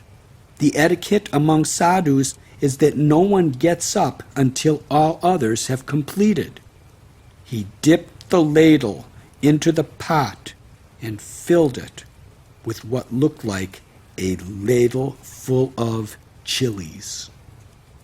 Ever since I was a child, I had always felt bad when I caused other people sorrow. So intent was the cook on pleasing us that I didn't have the heart to reveal the pain that he was causing me. My pulse was racing. What could I do? In haste, I lifted my plate and crumpled it into my hands. He smiled and went on to the next sadhu. Amazed, I watched all the others thoroughly enjoying helping after helping. The cook pointed to me and bragged. He likes my cooking so much, he is crying in gratitude. I forced a smile and nodded in agreement, while reflecting on the philosophy of selfless service that was so much a part of these men's lives. I thought, yes, I am crying, and it may as well be in gratitude as he believes. To please others is not always easy, but it is a part of my deepest nature to wish to do this. Enduring the burning pain of that food was a small price to please this sadhu. That night, the mosquitoes hardly bothered me. Perhaps my blood was too spicy. While in Patna, Narayan Prasad became a dear friend of mine. As it goes with friends, he was eager for me to meet a dear friend of his, a doctor who operated an X-ray clinic. One day the doctor welcomed us into his office and invited us to sit around his desk. Although born a Hindu, he was disillusioned by prejudice against lower castes, and largely for this reason, he converted to Islam. He was now a scholar of the Holy Quran and accepted the name Muhammad. He continued to accept the teachings of the Bhagavad Gita, but did not want to be affiliated with a religion that discriminated against people on the basis of their birth. I challenged him. But the Gita doesn't discriminate on the basis of one's birth. Many of the greatest saints of the Hindus were born of lower castes. The Bhagavad Gita teaches we are not material bodies, but immortal souls. Together we discussed the true basis of religion, examining the parallels of the Bhagavad Gita, the Bible, and the Quran. We continued to meet thereafter, and without bias or prejudice, we enriched each other with dialogue. He didn't try to convert me to Islam, and I didn't try to convert him either. Rather, with mutual respect, we shared our realizations. In our dialogue, I could feel the mercy of God flowing through each of the great scriptures, saints, and religions in a special way. I was becoming more and more aware that no matter what one's path and no matter how narrow it became, in broadest terms, sincere devotion to God was the only way to overcome the strife and division of the world. Sitting on the bank of the Ganges one day, after a talk with Mohammed, I inquired of Narayan Prasad, "How is it that you have so much affection for someone from another religion in a country where there is so much conflict between the two?" With a warm smile, he said something I have never forgotten. A dog will recognize his master in whatever way he dresses. The master may dress in robes, suit and tie, or stand naked, but the dog will always recognize his master. If we cannot recognize God, our beloved master, when he comes in a different dress from another religion, then we are less than that dog. As I had stayed longer with Ram Sevak Swami than I'd planned, I hiked to the Foreign Immigration Office in Patna to try for an extension. The office was nothing more than a small brick house with an old man behind a desk. There were hardly any filing cabinets. Most of the papers and records were piled high on the official's desk and floor. He searched through these piles for 15 minutes before he found the application form.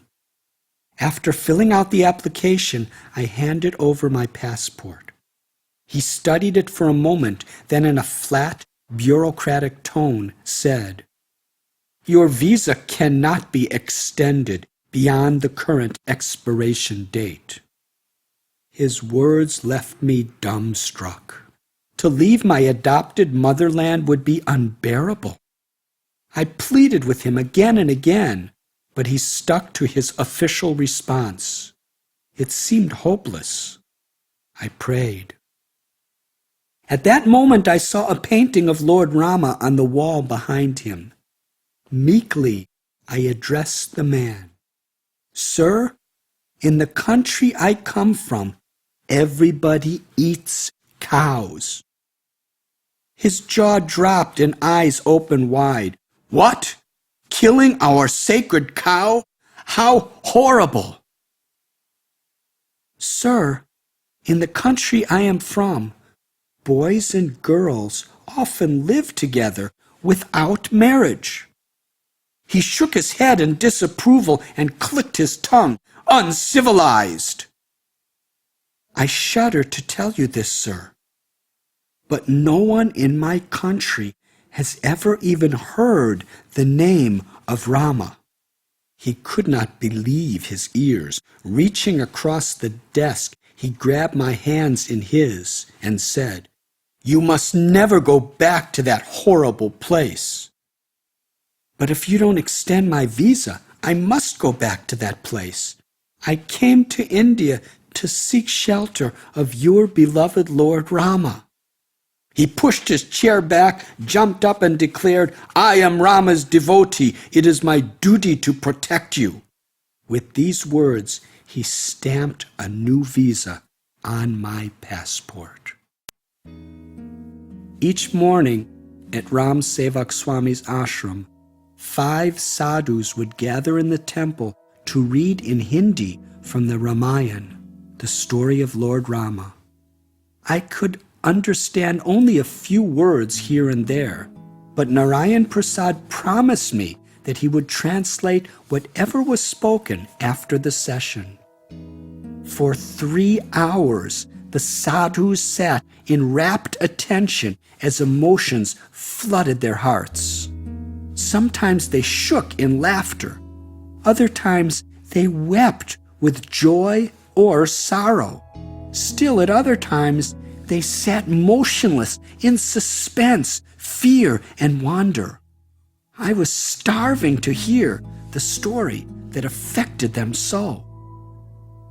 When the discussion was complete, I begged Narayan Prasad, "Please tell me everything." We strolled out of the temple and sat on the bank of the Ganges, where he began the narration. "One morning," he said, "when Lord Krishna was a small baby, his mother Yashoda fed him milk from her breast. As she was doing so, she noticed that a pot of milk on the stove was boiling over. So after putting baby Krishna in a safe place, she ran to save it. Krishna did not like being put aside like this. To show that no one should have priorities above service to God, he displayed his heart-enchanting quality of naughtiness by breaking a clay butter pot and eating the butter. Then, stirring up even more trouble, he entered another room where he climbed on top of a wooden grinding mortar. From this height, Krishna could reach up to steal more butter from a clay pot suspended from the ceiling by ropes.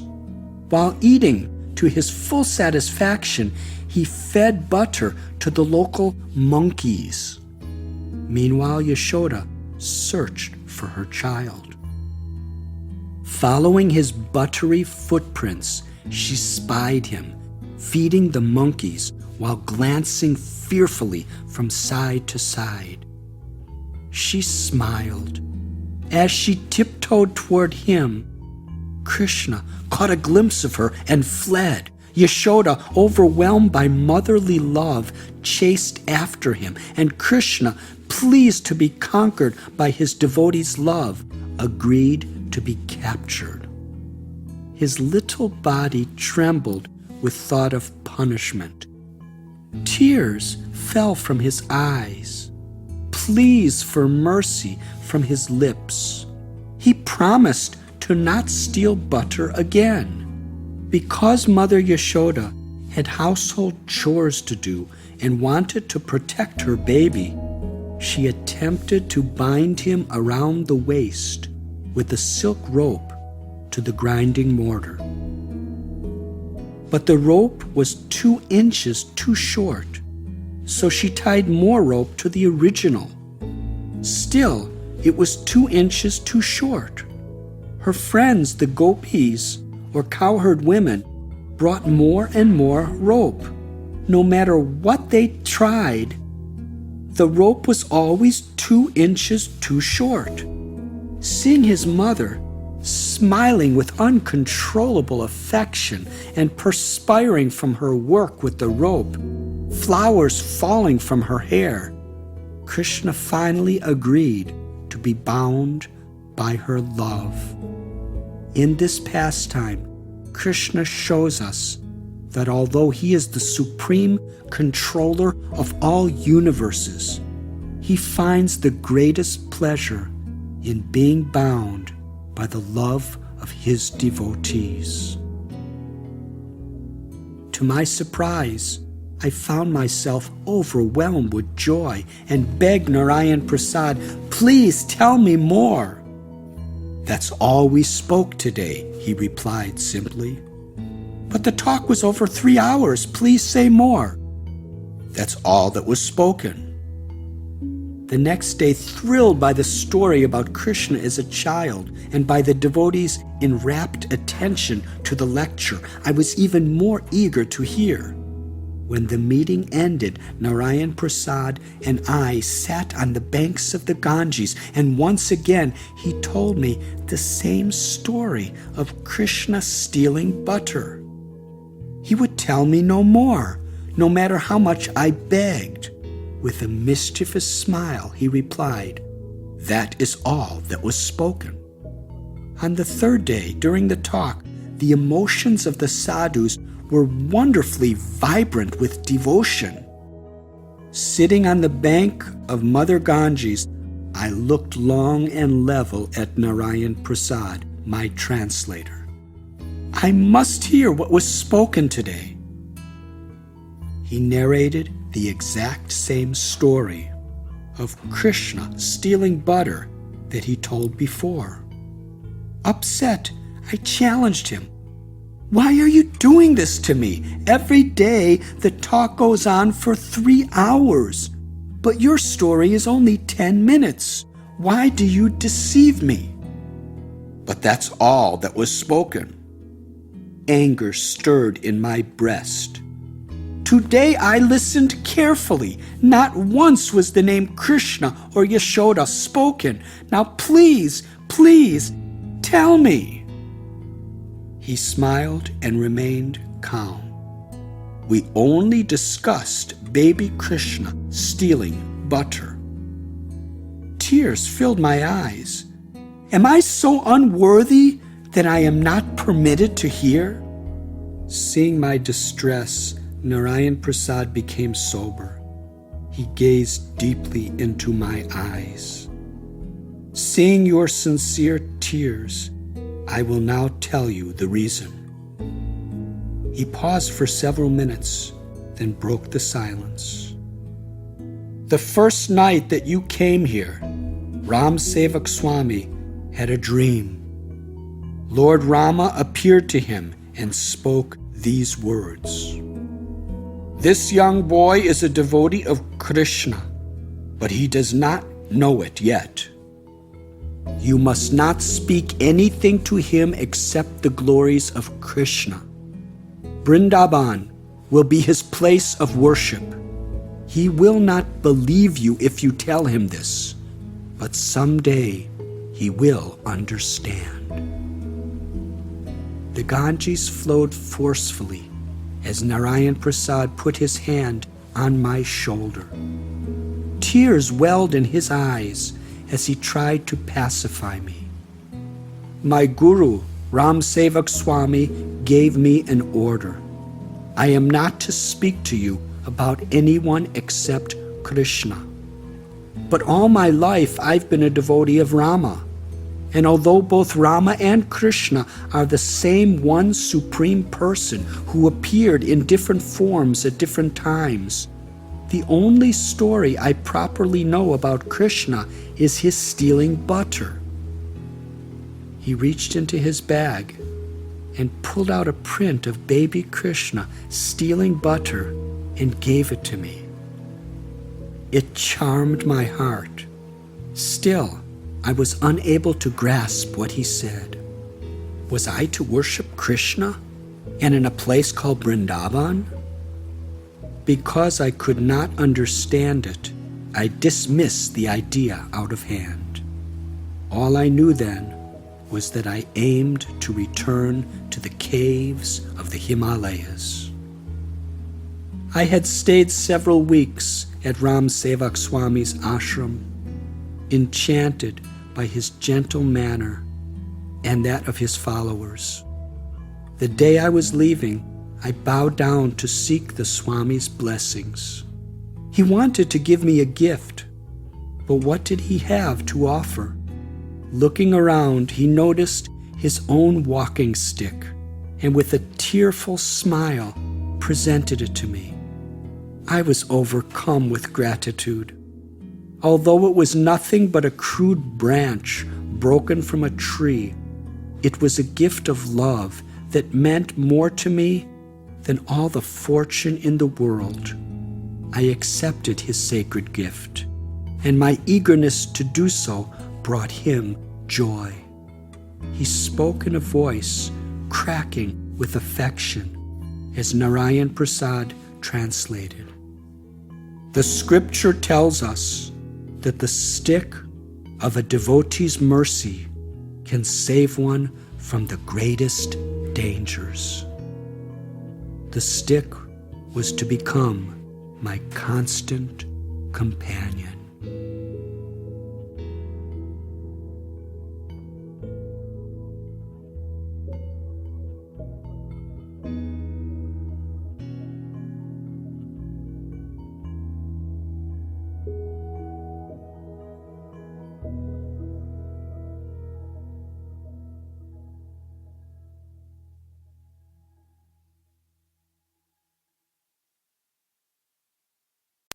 Chapter 6. Suppressing my occasional fears of what might lie before me, I pressed on.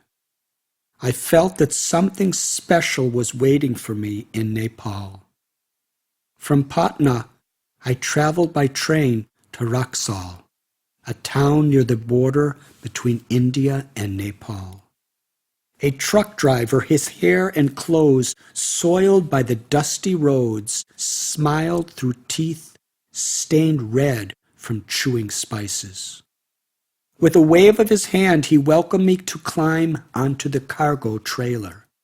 I found a place among the other passengers, mountain women dressed in long faded dresses with scarves wrapped over their gray hair, and farmers in faded cloth, traveling with their bleating goats and cackling chickens, and sat atop one of the many burlap grain bags piled up under our feet. We jostled along, ascending ever higher up the bumpy road. The cargo area had no roof and was overloaded as much as humanly possible, so much so that we rode higher than the truck's cab. Although the conveyance was neither comfortable nor safe, there could be no better panoramic view of the Himalayas. As we climbed to greater elevations, verdant mountains and valleys stretched in all directions. Snow-clad peaks presided over the horizons and at times soared above us.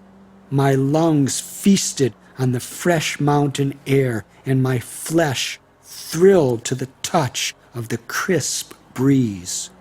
No one seemed to mind being lashed periodically by monsoon storms. Hours later, in the middle of the night, the truck dropped us off just outside of Kathmandu. Exhausted and hungry, I continued on my way alone through the damp, black night. Dilapidated wooden houses loomed on either side of the deserted street.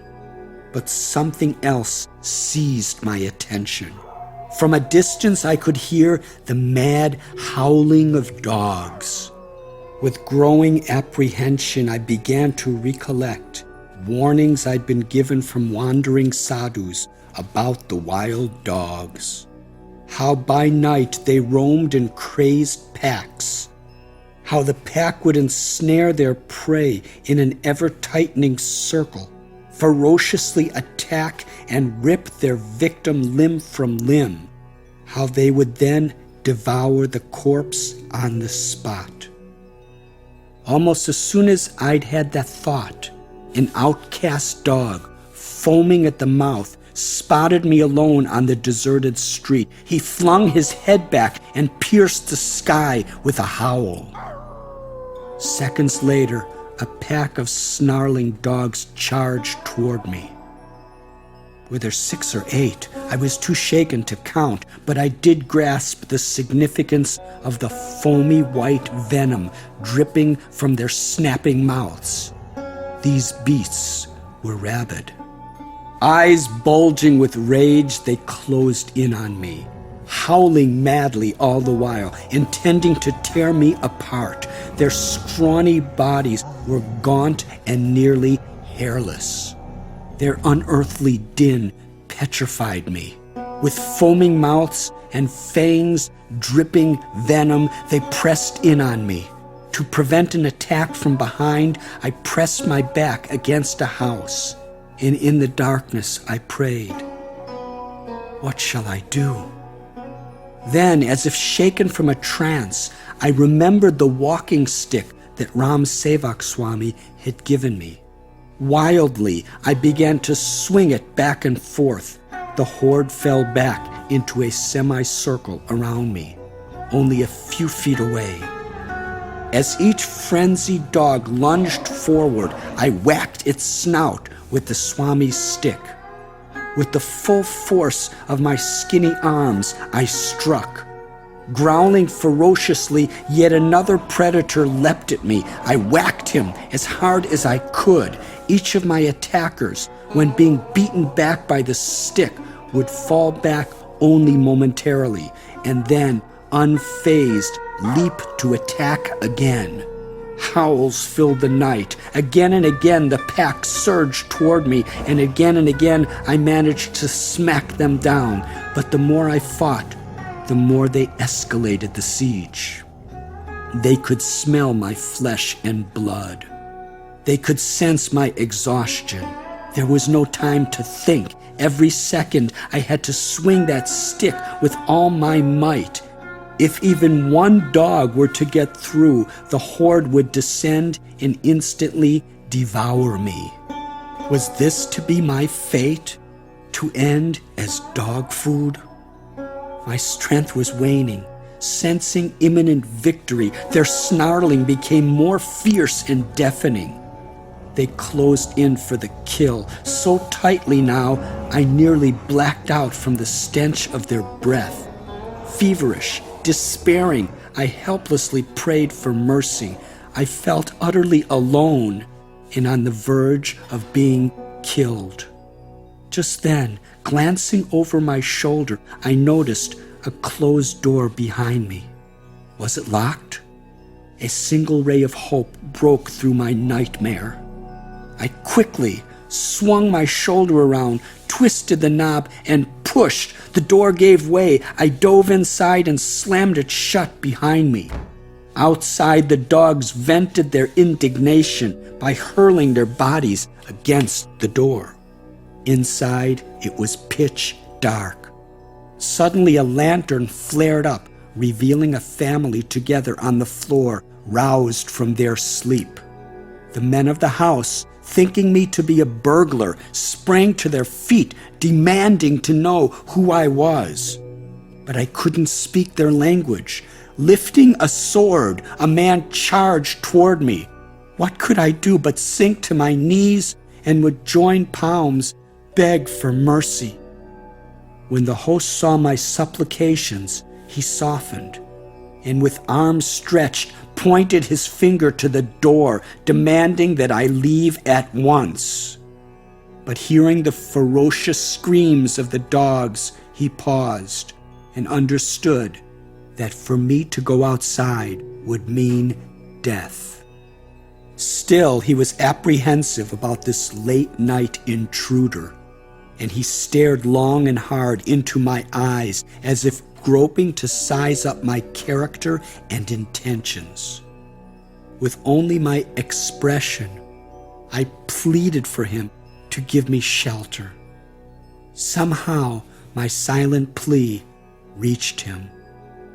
He placed down his sword and offered me a seat. From this moment, he began to see me in a new light, accepting me as a sadhu who had come under extraordinary circumstances to bless his home. The other residents followed his lead and prepared for me fruit and hot sweetened milk, which I gratefully accepted. I spent the rest of the night as their guest, listening to the pack of hungry dogs barking outside the door until dawn, their fury unabated. I had once heard an old analogy from the American Indians, and it came to my mind now. Within every heart dwell two dogs, a bad dog and a good dog, both at battle with one another. The bad dog represents our debased tendencies of envy, anger, lust, greed, arrogance, and illusion. The good dog, our divine nature, is represented by forgiveness, compassion, self-control, generosity, humility, and wisdom. Whichever dog we feed the most through the choices we make and the utilization of our time will empower that dog to bark the loudest and conquer the other. Virtue is to starve the bad dog and feed the good dog. The pack of bad dogs that attacked me tonight, foaming at the mouth with the lust to devour me, was a graphic visualization of what I was up against in my internal journey. As I lay there in relief, my thoughts flowed gratefully to Ram Sevak Swami. If he had not given me that stick, I would surely have died tonight. I recalled his words, prophetic and true. The stick of a devotee's mercy can save one from the greatest dangers. The next morning, when quiet prevailed and the dogs scattered for the day, I thanked my hosts profusely and left to visit a temple of Lord Vishnu. Here I heard a group of sadhus praising Janakpur, a holy place in the plains of Nepal where Sita, the consort of Lord Rama, appeared on earth. Their words invoked my spirit of adventure, and at once I departed. From Kathmandu I found passage on a rickety bus destined for Janakpur.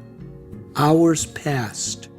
The bus descended the Himalayan mountains and crossed the plains into a dense jungle where I saw a wild rhinoceros grazing on the foliage.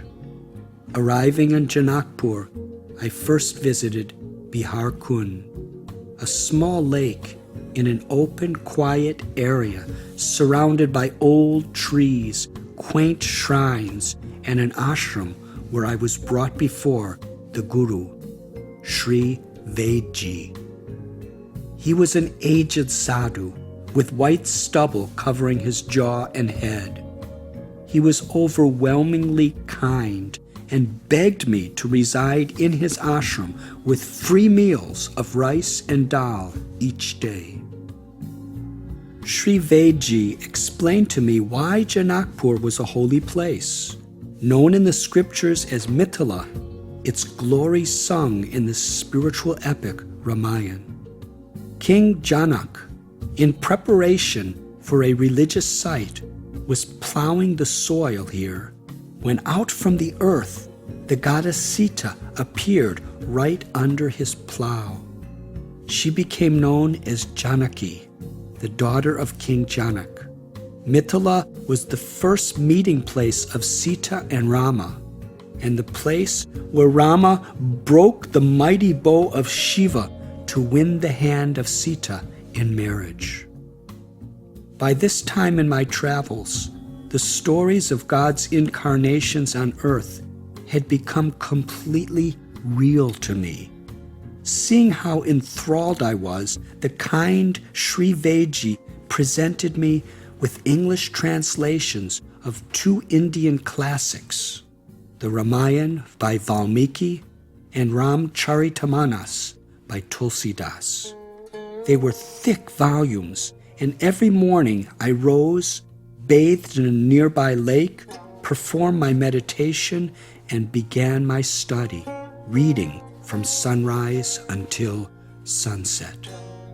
I found the Ramayana packed with adventure, romance, tragedy, heroism, horror, humor, and war.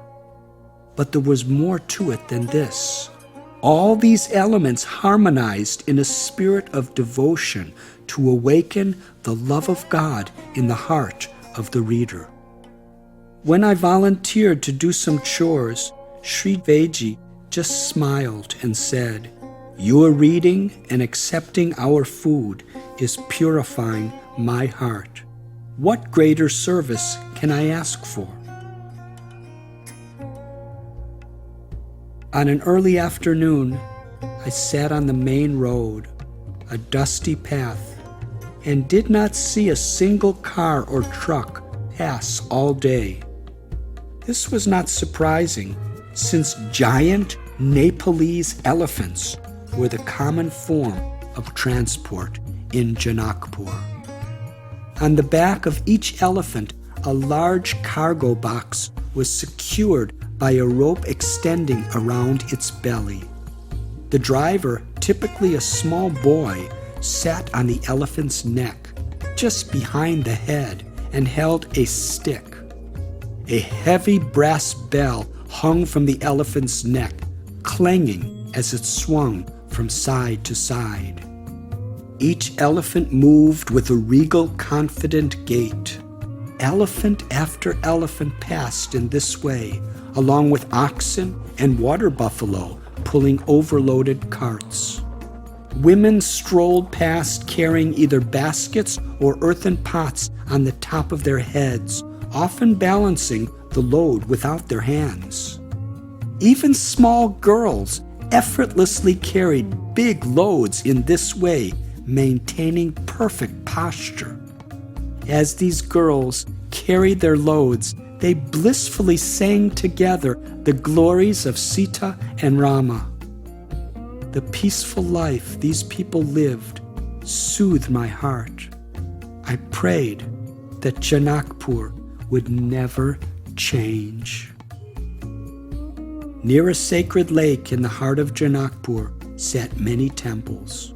Two of these temples were prominent, Janaki Mandir and Rama Mandir.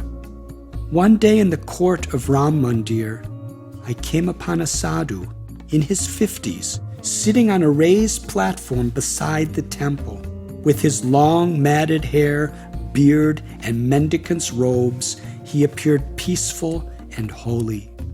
Hundreds of people stood in line to receive his blessings. When they reached the front, he graciously blessed them with his open palm. Desiring his holy blessing, I too joined the line and approached him, bowing down like all the others. Surprised to see me, he motioned for me to sit beside him on the platform. I felt especially privileged. While continuing to bless one admirer after the next, he inquired of me, "Where do you come from?" "America." "Why have you come from your rich country to the poverty of India?" "In search of God."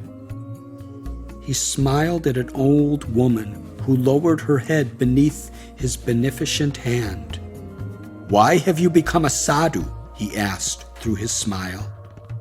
"To seek enlightenment," I said. Hearing my words, his expression grew sour. His smile melted into a frown and his voice became ugly. Shocked by this reversal, I did not know what to expect. "You are a fool," he hissed. "You are simply a fool. Do you hear me? A fool, an ignorant fool." I knew that I was a fool. Perhaps he wished to enlighten me. I inquired submissively, "Your Holiness, please instruct me how I can improve." Flying into a tantrum, he screamed, "I have been living as a sadhu for 30 years. Do you know what I have attained? Nothing. In all my years as a sadhu, all I've gotten is some rotten rice and dal." A woman stretched forth an infant to receive his blessing. "America is a land of riches," he shouted at me while blessing the child with his palm. "America has the most beautiful women to enjoy. America has big, comfortable houses and automobiles. America has fine clothes, food, and drink. America has the best movies and television." He closed his eyes and sighed. Oh, how I long for the pleasures of America." His eyes blazed now upon me. "But you have given it all up, and for what?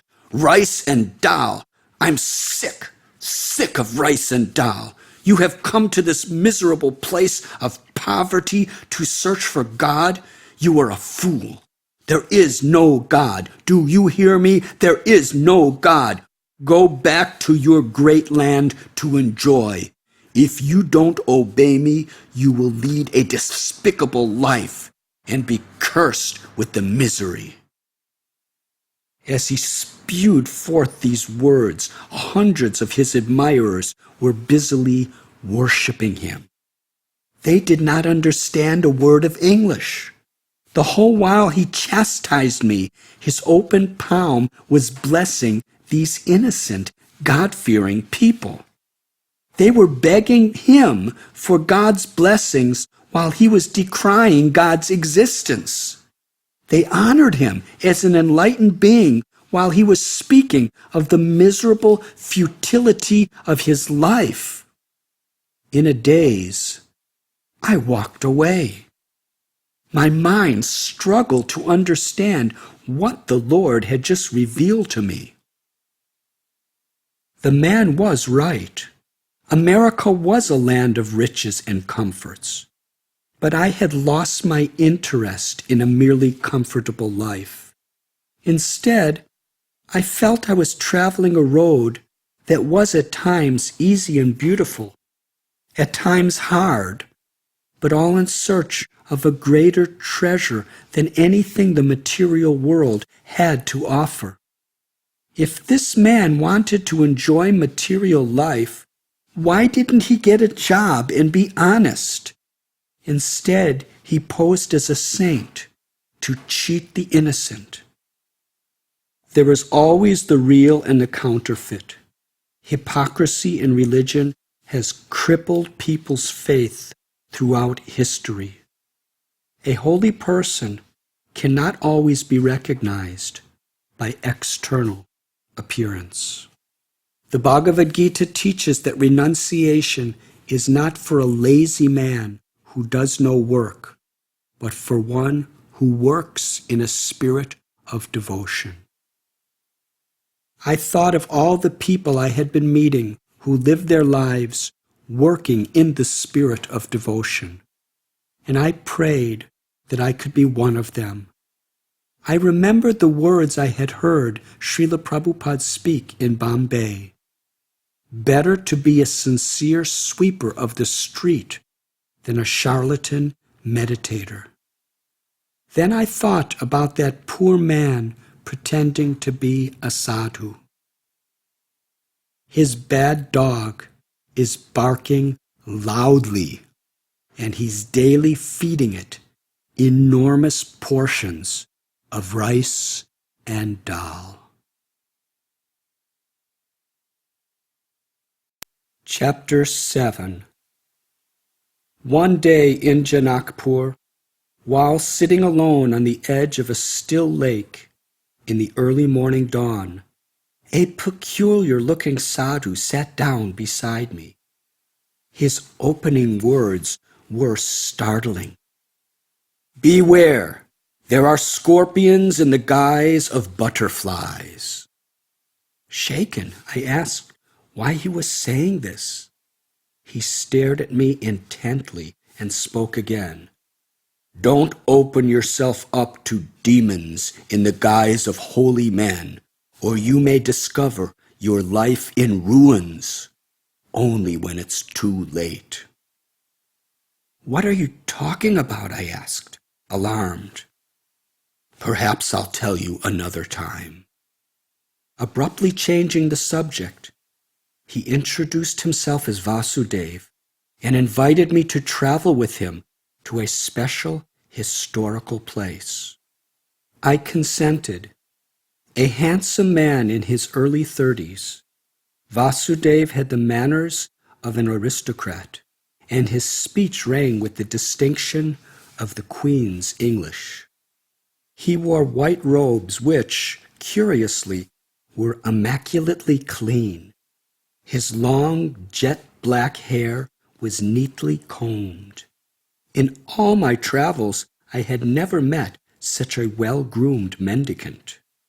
He was learned in both spiritual and material subjects, and like many I had met in those parts, was a devotee of Rama.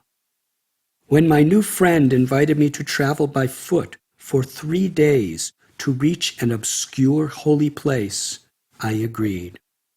We journeyed through countryside the whole day, each day receiving one of my favorite foods, some rice and dal, through begging.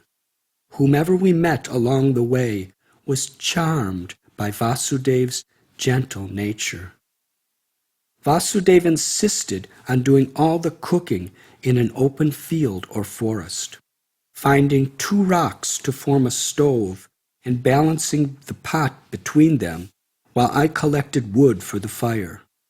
He prepared the rice and dal with the finesse of an artist sculpting a masterpiece.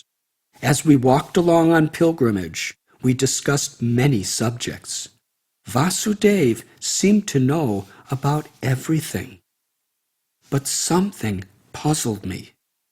Behind a mask of cheerfulness, I sensed that this man was tormented.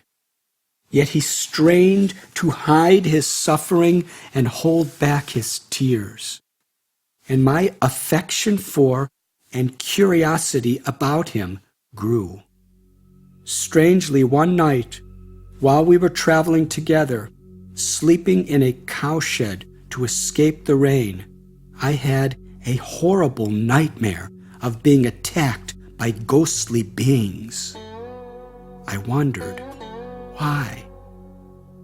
After 3 days, we reached our destination, a historical rock in an abandoned field.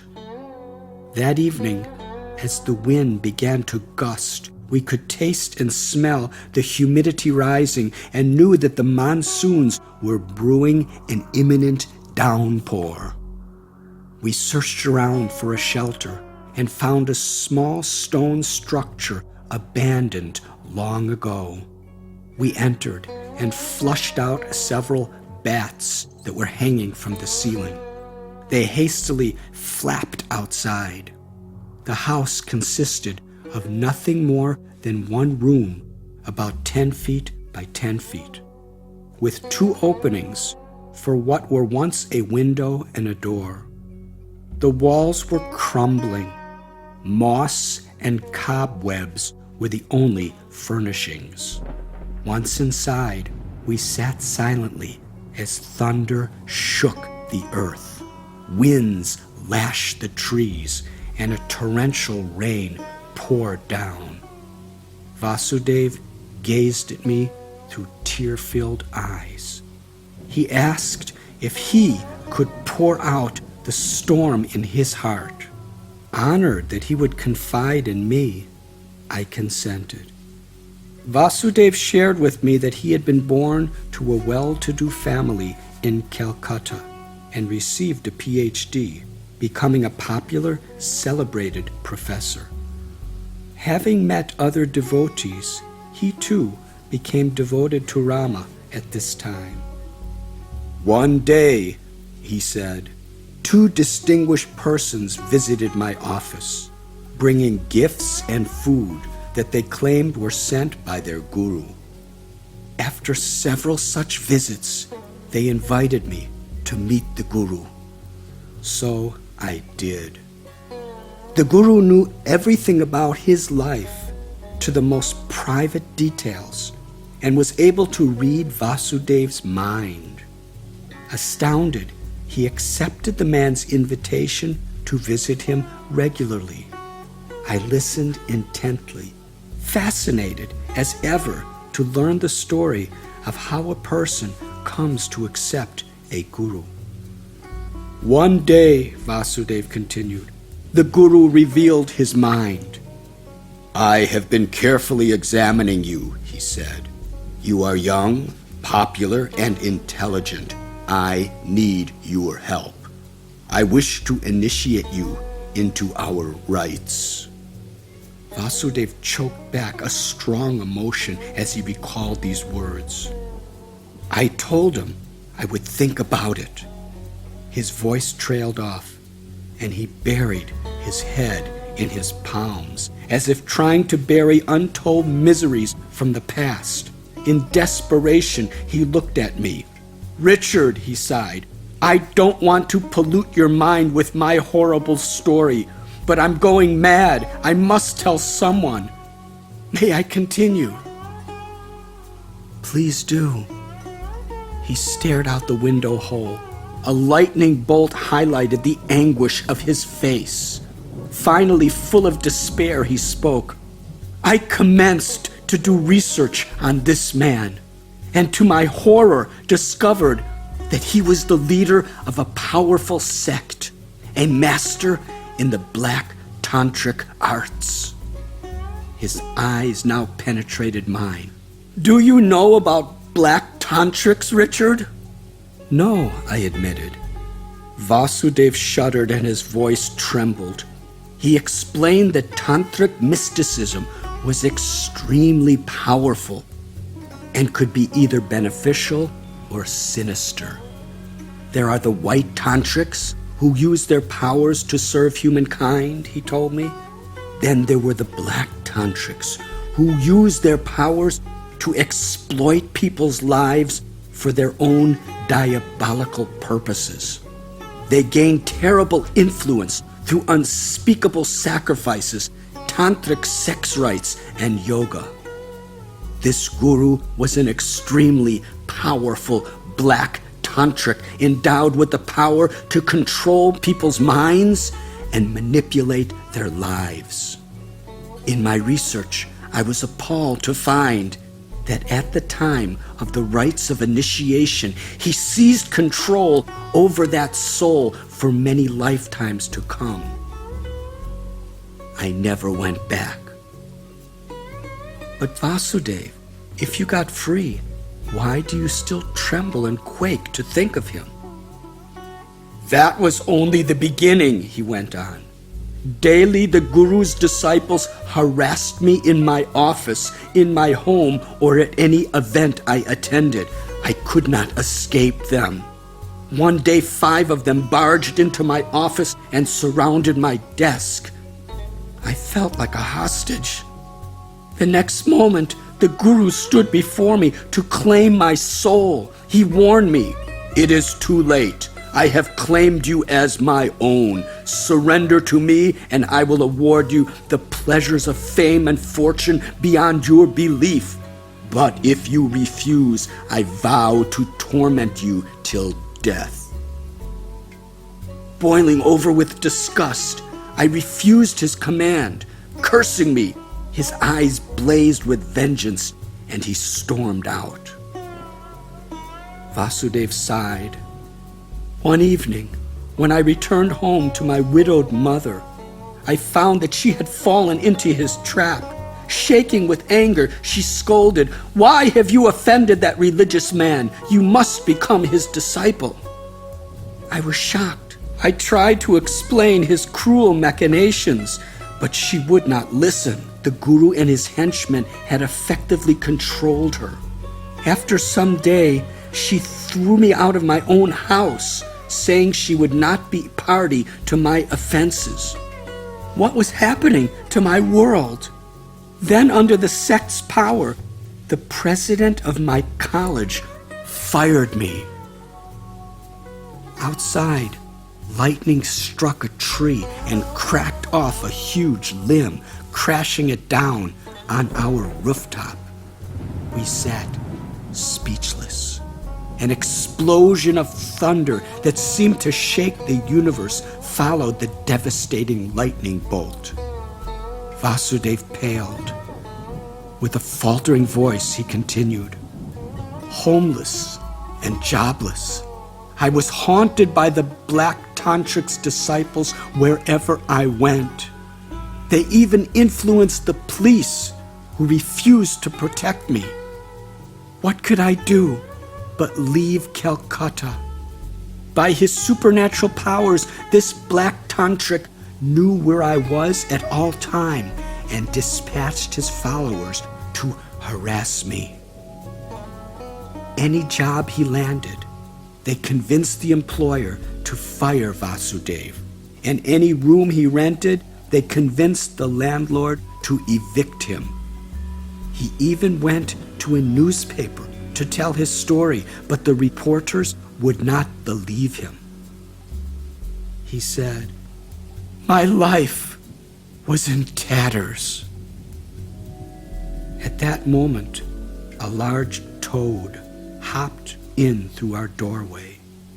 His amphibious eyes gazed into mine. I wondered if he could be a secret agent of the Black Tantric, and shuddered at the thought. Vasudev seemed to read my mind. "Are you sure you want me to continue?" he asked. Thunder rumbled in every corner of the sky. "I don't know anymore, Vasudev," I admitted. I was frightened, but it seemed important that I hear the story. "What happened after that?" Vasudev continued. "This evil yogi was incensed by my determination and resolved to murder me. With black rites and mantras, he created an invisible weapon that separates the soul from the body. In other words, it slays the victim. But the killing of the body is the least of it. In that interim period between life and death, the black tantric gains control of the subtle body covering the soul. As the sinister weapon struck, my body and mind were paralyzed with pain. I felt ghastly beings in ethereal forms haunting me, begging to be saved. I chanted the name of God. As long as the name of God was in my mind, the invisible weapon could not end my life. For a full day and night, the weapon tormented me. I knew if I ceased to remember the name for a moment, I would meet a fate worse than death. I chanted ceaselessly. The weapon was powerless to kill me in the presence of God's name. If an evil tantric weapon cannot kill its victim, it must return to slay its sender. The black tantric was struck dead, killed by his creation. God's name had saved me. Hearing this spooky tale, a wave of shivers rushed my body from head to toe. I leaned forward to hear more. This evil mystic still exists, Vasudev said. He just doesn't have a gross body. Now he controls his disciples from the astral plane, dispatching them to wherever I hide to seek revenge.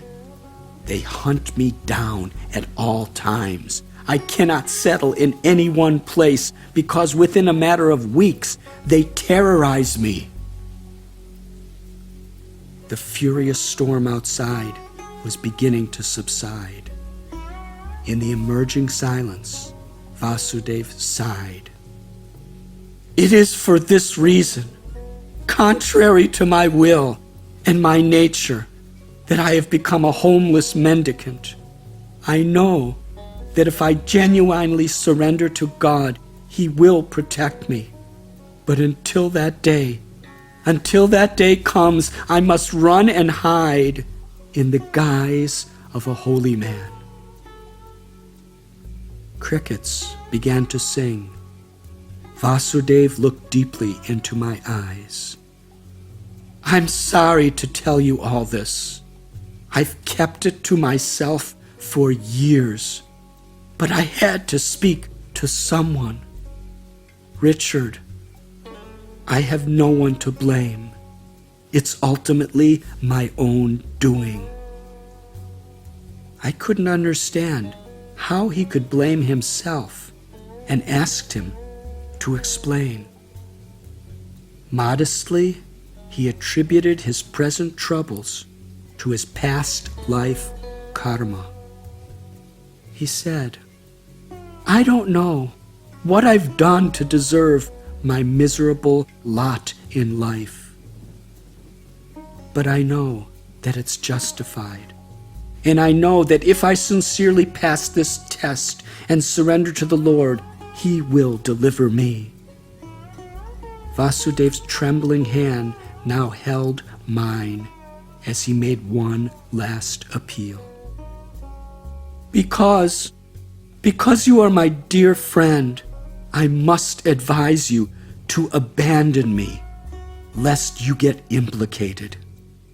If I don't see you in the morning, I will understand. My brother, as you search for your path, please be cautious. You are exposing yourself to powerful beings, and not all are holy.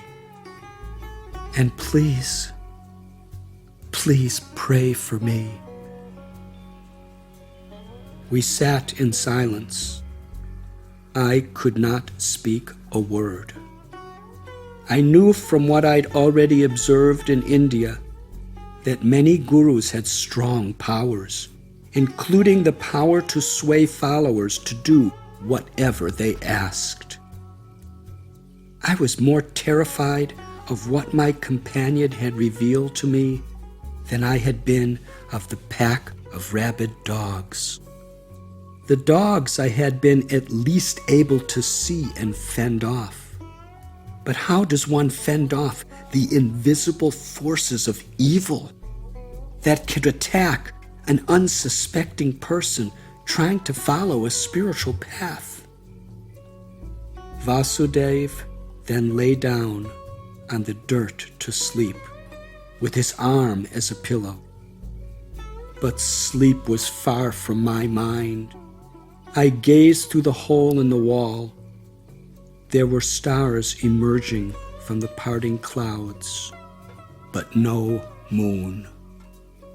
Next to me, Vasudev tossed anxiously in his sleep. I thought, am I willing to be implicated in the harrowing complexities of his life? The thought caused me to shiver. I can think of no other way to help him except to pray. That is all he asked of me. As he tossed, turned, and groaned in his sleep, I walked far away into the night, praying that the path I was taking would be a safe one, and that he too might find safety and peace. My path continued to be rife with experiences both dark and light, each experience offering me a window into the different worlds that might await me were I to take certain turns and not others. Most of the sadhus who greeted me upon my return to Janakpur were old enough to be my grandfathers.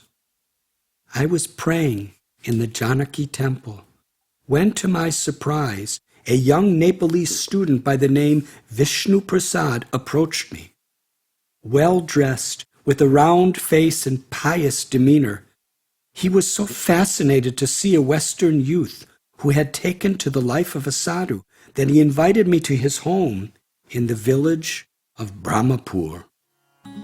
His home there was like a beautiful ashram, the wealth of the family evident in bright furnishings, carpets, brass vessels, and flower gardens. As I entered, Vishnu's mother and father cordially greeted me and served me a sumptuous meal of spiced vegetables and aromatic sauces and rice glistening with clarified butter. I happily spent several days there. Uncles, aunts, and cousins all lived under one roof, but I never heard a single voice rise in anger. They had nothing but respect for one another. In the morning, the children respectfully touched the feet of their parents, and the parents, in turn, offered blessings. No matter what their age, the children, even the teenagers, were naturally obedient to their elders, and the younger children showed honor to the eldest son as the representative of the parents.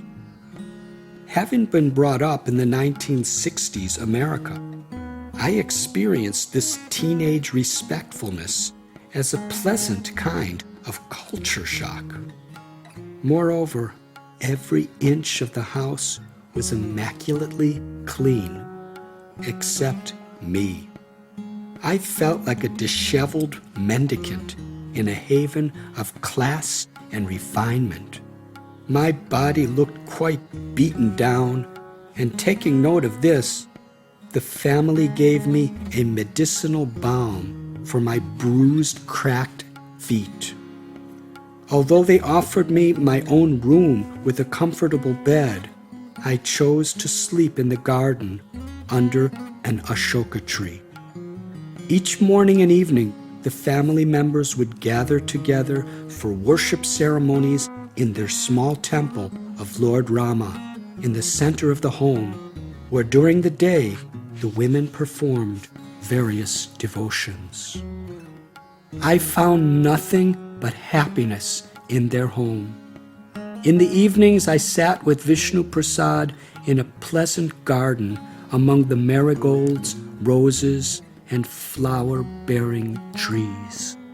Tara Prasad, his father, sometimes sat with us. A wealthy man with a wife and children, his purity of character was impressive, more so than many of the ascetics I had encountered. Spirituality is a matter of the heart, I pondered. The more I grew to love Vishnu Prasad's family members, the more of a friend he became to me.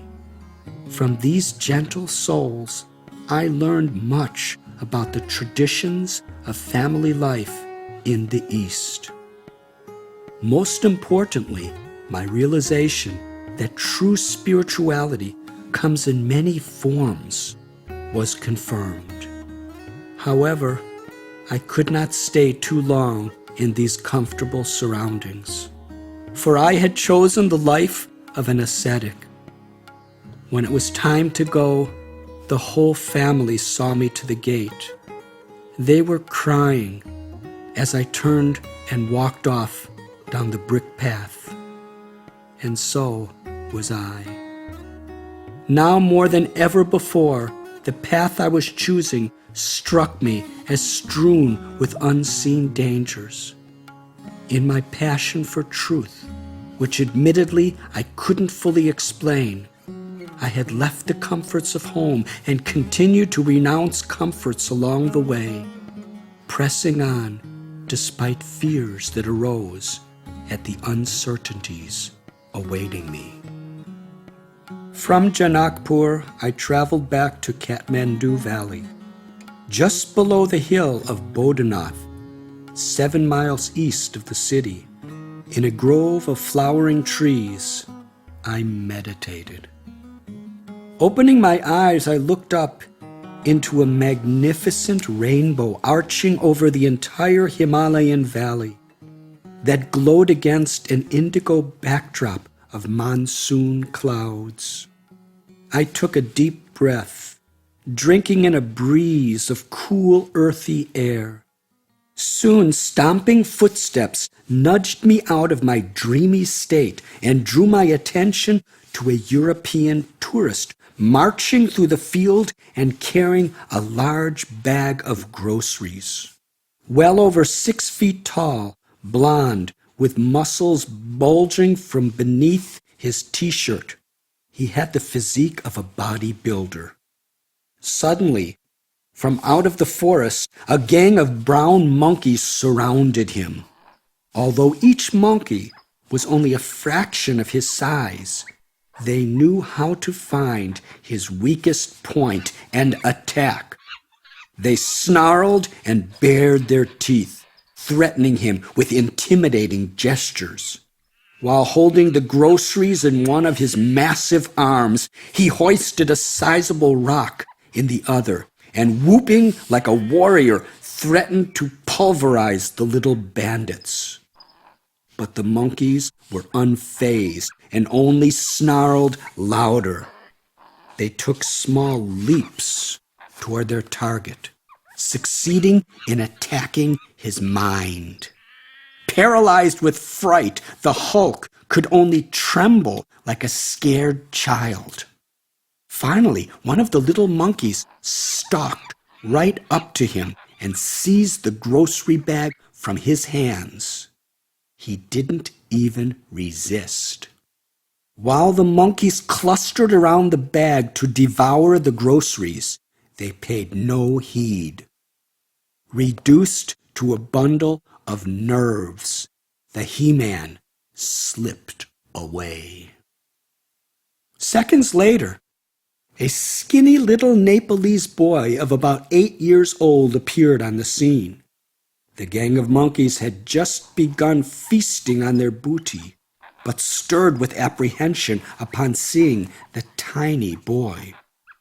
The child skipped toward them with a stone in his hand. The gang of bandits screeched, terror in their eyes. Suddenly they abandoned the food and fled in all directions. The little boy collected up the groceries and sat down to dine. Meanwhile, the monkeys anxiously watched him from a distance. I was amazed. What had just happened?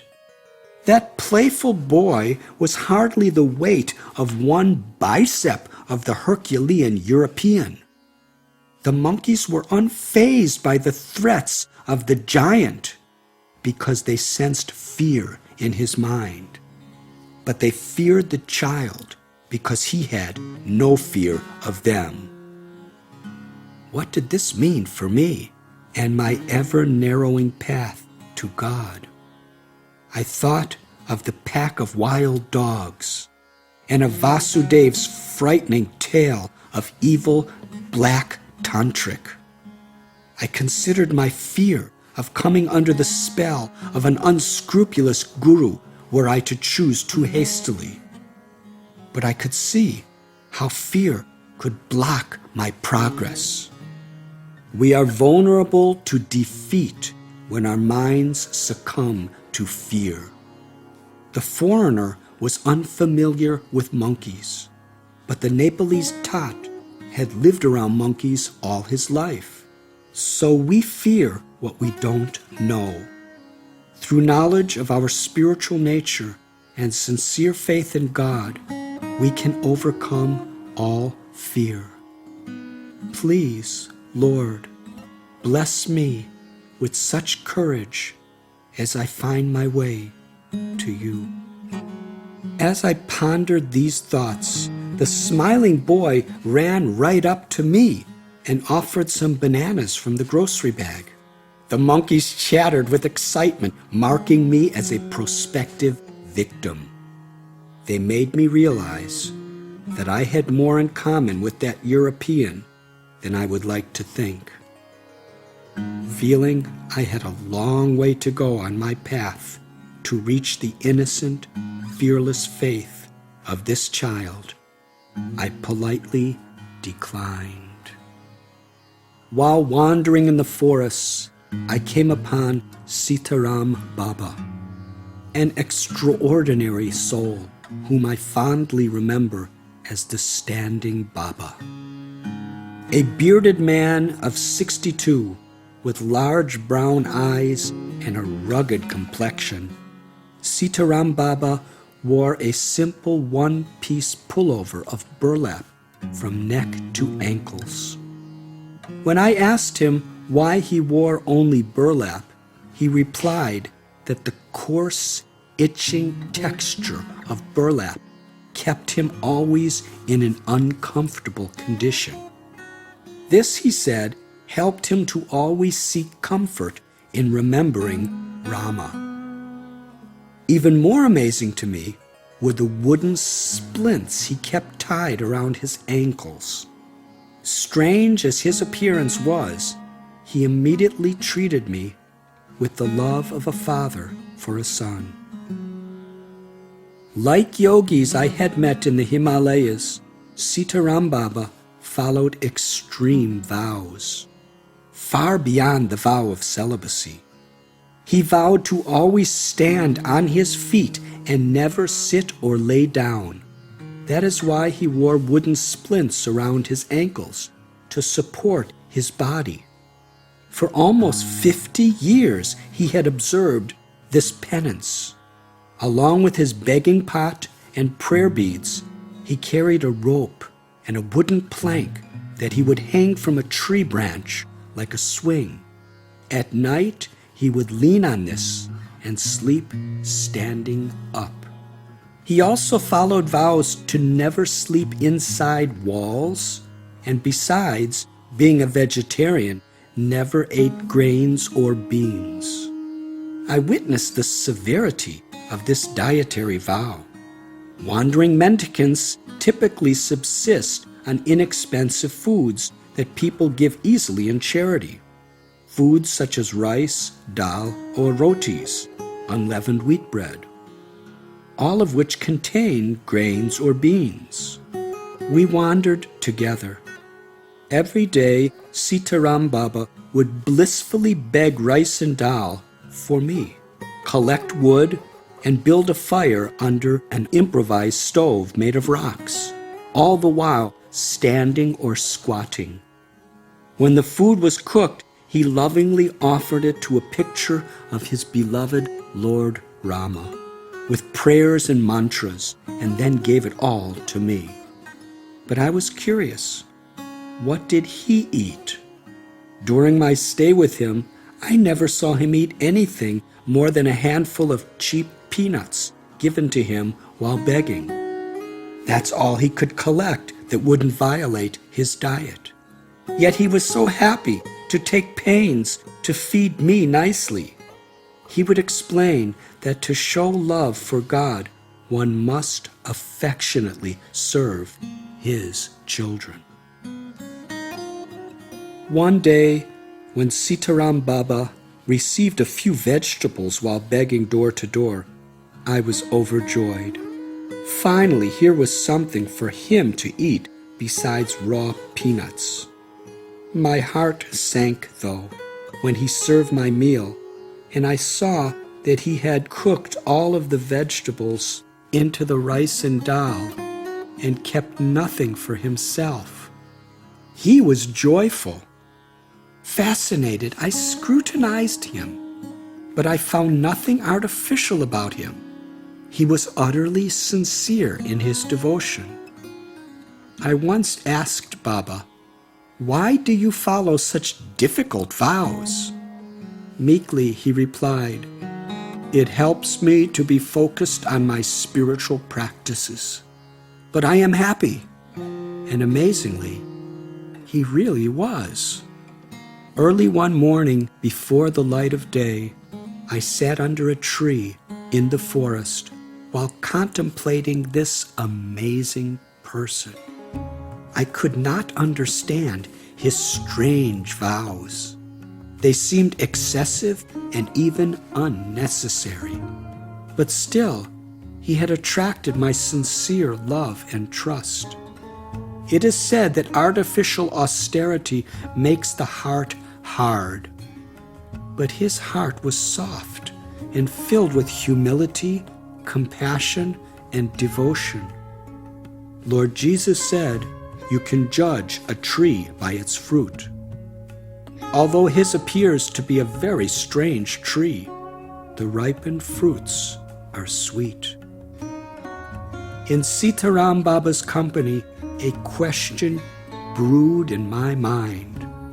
Most of the yogis I had encountered meditated on God as an impersonal force, while he and others meditated on the Lord as an all-loving person.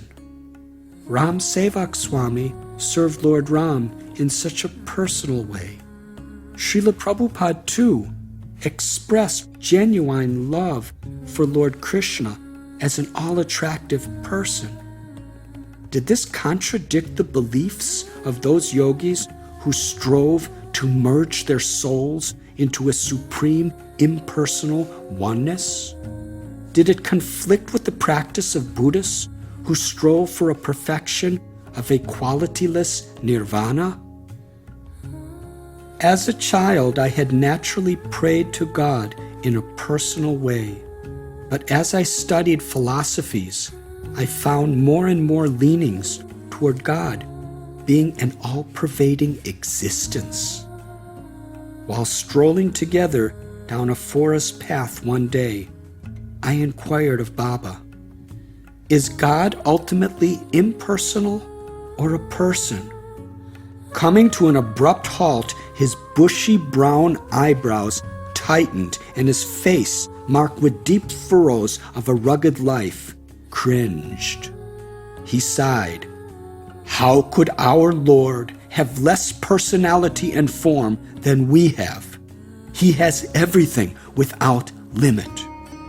He shook his head. "This misunderstanding breaks my heart." His reaction struck me. I was becoming more aware of this fundamental disagreement over the ultimate nature of the Supreme Lord. Was he an impersonal, disembodied force, or was he the Supreme Person? In a way, it was the same question I'd ask myself as a child trembling during thunderstorms. Who was God? Was he comforting like my parents, or as formless as the wind? I was wrestling to reconcile this philosophical issue and knew the answer would help me to choose my path. But I couldn't find the missing piece in the puzzle. I had been meeting wonderful souls who held both opposing views. Days later, as I left Sitaram Baba, I contemplated that how much one loves God is not something that can always be measured by looking at external forms. On one hand, I found holy people working jobs and raising families, and on the other, I found this eccentric hermit of the forest. But what they all had in common was their humility, a deep focus on spiritual practices, and an unquenchable thirst to serve.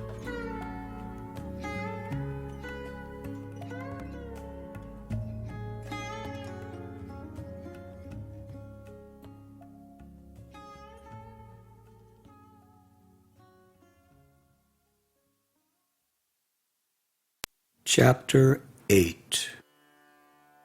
I next roamed on to Swayambhunath, which lies 3 kilometers west of Kathmandu.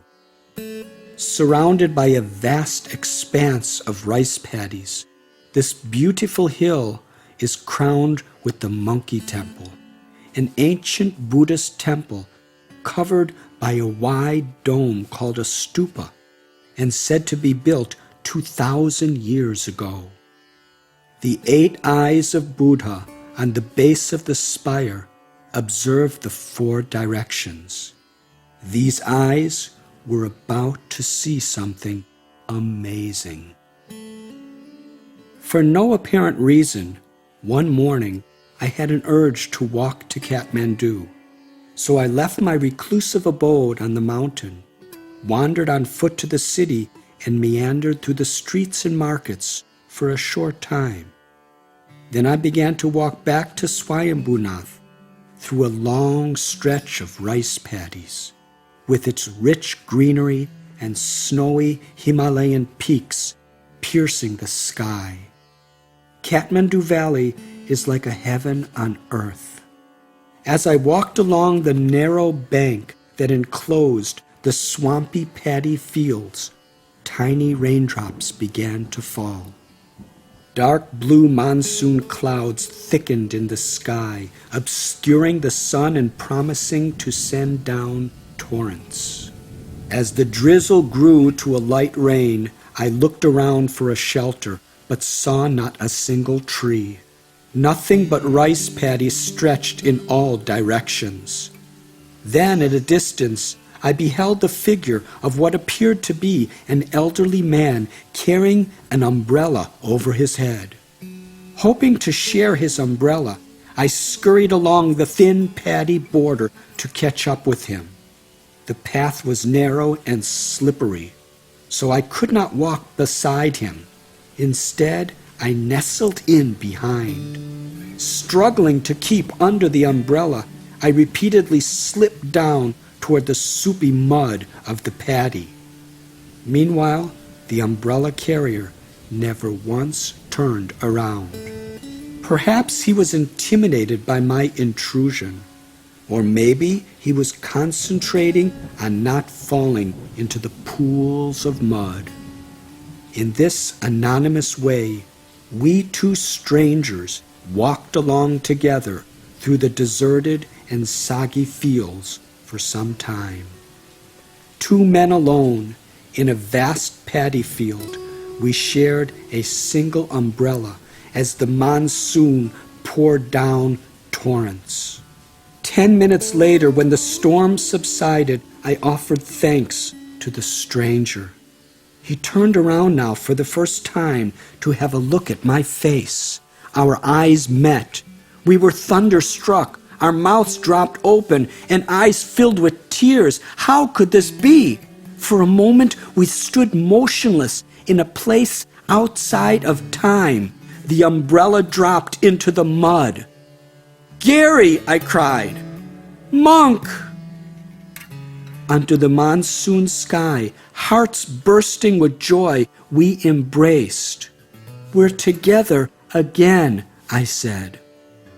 There we stood, alone in a vast Himalayan valley, thrilled by the mysteries of life. From the time of our sad farewell on the Isle of Crete, we had walked our respective paths. Inseparable childhood friends, we'd been separated by destiny, and today that invisible puppeteer had pulled us together in an isolated rice paddy in Nepal. Reeling with joy, we strolled through the paddy fields toward the place Gary was staying. All the while exchanging our experiences since parting. Slipping and sliding on the narrow paddy bank, Gary walked in front and I close behind. "Did you ever make it to Israel?" He turned to me and stroked his beard, which had grown several inches since we last parted 11 months before. "After you left Crete," he explained, "I worked on a fishing boat for my passage to Israel. I worked on a kibbutz for a while. Then with some money in my pocket, I set out for India." "How did you get here?" I asked. He replied, "I took the magic bus." He paused for a moment and began walking again. He described the cheap bus for down-and-out travelers that ran from Europe to India. After returning from Israel, he had boarded in Istanbul, crossed the Middle East, and got off at the end of the line in Old Delhi. "And what brought you to this uninhabited rice paddy?" I asked.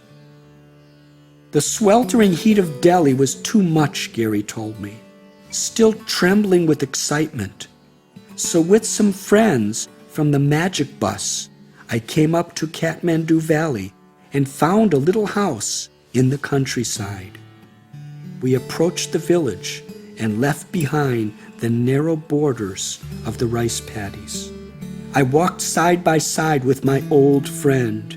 A water buffalo trudged toward us on the sodden path, so we stepped aside to let her pass. "Monk," Gary continued, "I came to India with the hope to find you. But seeing the hundreds of millions of people in this vast land, I concluded it was impossible. I knew you would never be in the hangouts where travelers make the scene. I figured you were in some cave or secluded ashram. I never thought I'd see you again." Gary stopped and turned. His eyes widened, and he said, "Nobody will ever believe this story. Nobody." It was August of 1971. Almost a year had passed since we'd parted in Crete. By my appearance, Gary could see that I had adopted the life of a sadhu. The arduous journey across the Middle East, the time spent in the company of enlightened yogis, and the many months in seclusion had left me as a seasoned ascetic. For good reason, Gary was hesitant to bring me to the place he was crashing with his friends. What happens when a Nepalese village home is rented to hippies of the West? As we entered the little structure, rock and roll music blared, men and women danced seductively, and opium pipes were passed around in a cloud of smoke. Gary introduced me to his friends, all of whom I greeted politely. To say I could no longer identify with this scene was an understatement. I stood on the sidelines and watched. After some time, I took Gary aside, escorting him to a quiet place in an open field where we sat under a banana tree. A blanket of hovering clouds released a mist of cooling droplets. We breathed deeply the fresh mountain air, a welcome relief from the opium cloud inside. Although I feared being judgmental, I spoke openly to my friend. Gary, you have traveled across the world to come here. This is a land of spirituality. You have brought the hippie culture of the West with you. You could live like this in Chicago. You're just doing the same old things and more in a different setting. How will you grow? What will you gain? I pleaded with him in earnest. Please, brother, while you're in this part of the world, try to experience the wealth of spirituality here.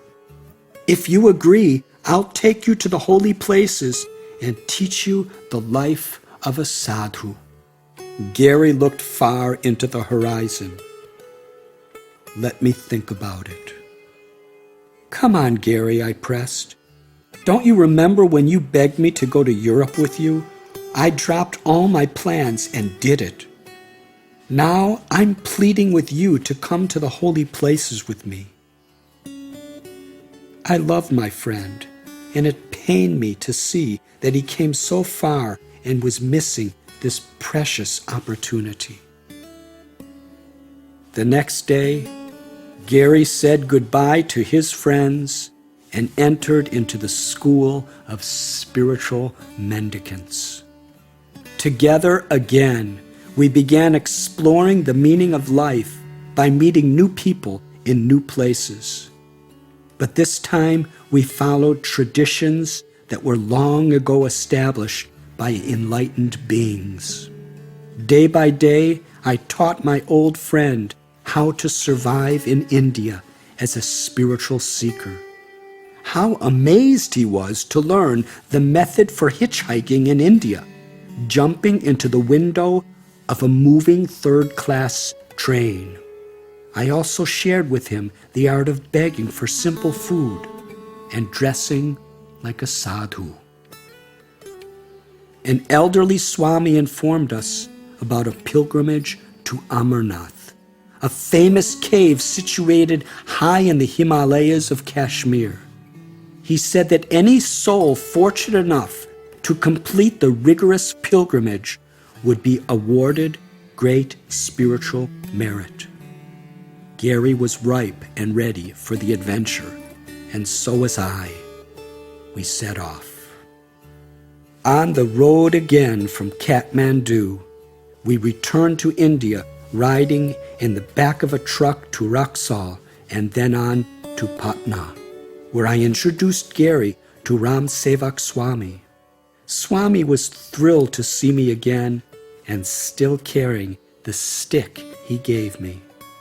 Gary looked on in wonder, amazed by the kind of friends I was keeping. From Patna, we traveled west by train. Gary was especially eager for a tour of Varanasi from a sadhu's perspective. While there, we visited the famous temple of Kashi Vishwanath in the early morning. Brass bells were ringing, hymns were chanted by the temple priests, and swirling pillars of incense smoke rose and dissipated into the air. I prayed, "My Lord, I long to know you and to love you. Please show me the path I must follow." Something happened to me at that moment. I was overwhelmed with a feeling of hope that if I only humble myself before the Lord, everything would be revealed. I felt that His hand was reaching out to me and that something very special was about to happen in my life. It was at the railway station in Varanasi that we squirmed into a train of compressed human bodies, crushed limb to limb in the sweltering heat of the monsoon. The whistle blew as the steam engine pumped up bellows of smoke and hissed out steam. The heavy steel wheels ground forward. The train lurched, and we were on our way. The monsoon storm was furious, converting an agricultural field into a muddy lake and paralyzing the engine. Hours passed in stagnancy. In the extreme heat, striving to set aside my physical discomfort, I longed to hear the whistle blow, signaling movement. Nearly 2 days later, the train inched out of the fields, and before dawn, halted at an unknown station. Gary and I escaped through a window and onto the platform for temporary relief before the journey continued. The fresh air was glorious. The dimly lit, crowded railway platform looked dirty and run down. To us, though, it was like a paradise, a place where we might find water to drink, air to breathe, and space to move our limbs. But while we were stretching, the whistle blew, the steam hissed, and the train jerked forward. Frantically, we ran alongside the train to jam our bodies back in through one of the windows, but couldn't penetrate the masses inside. Window after window and door after door, we tried to claw our way in. Finally, the train disappeared down the tracks, leaving us behind. We stood there, stranded in an unknown place, not knowing how long it might be until another train came through. Gary looked at me and asked, "Now what?"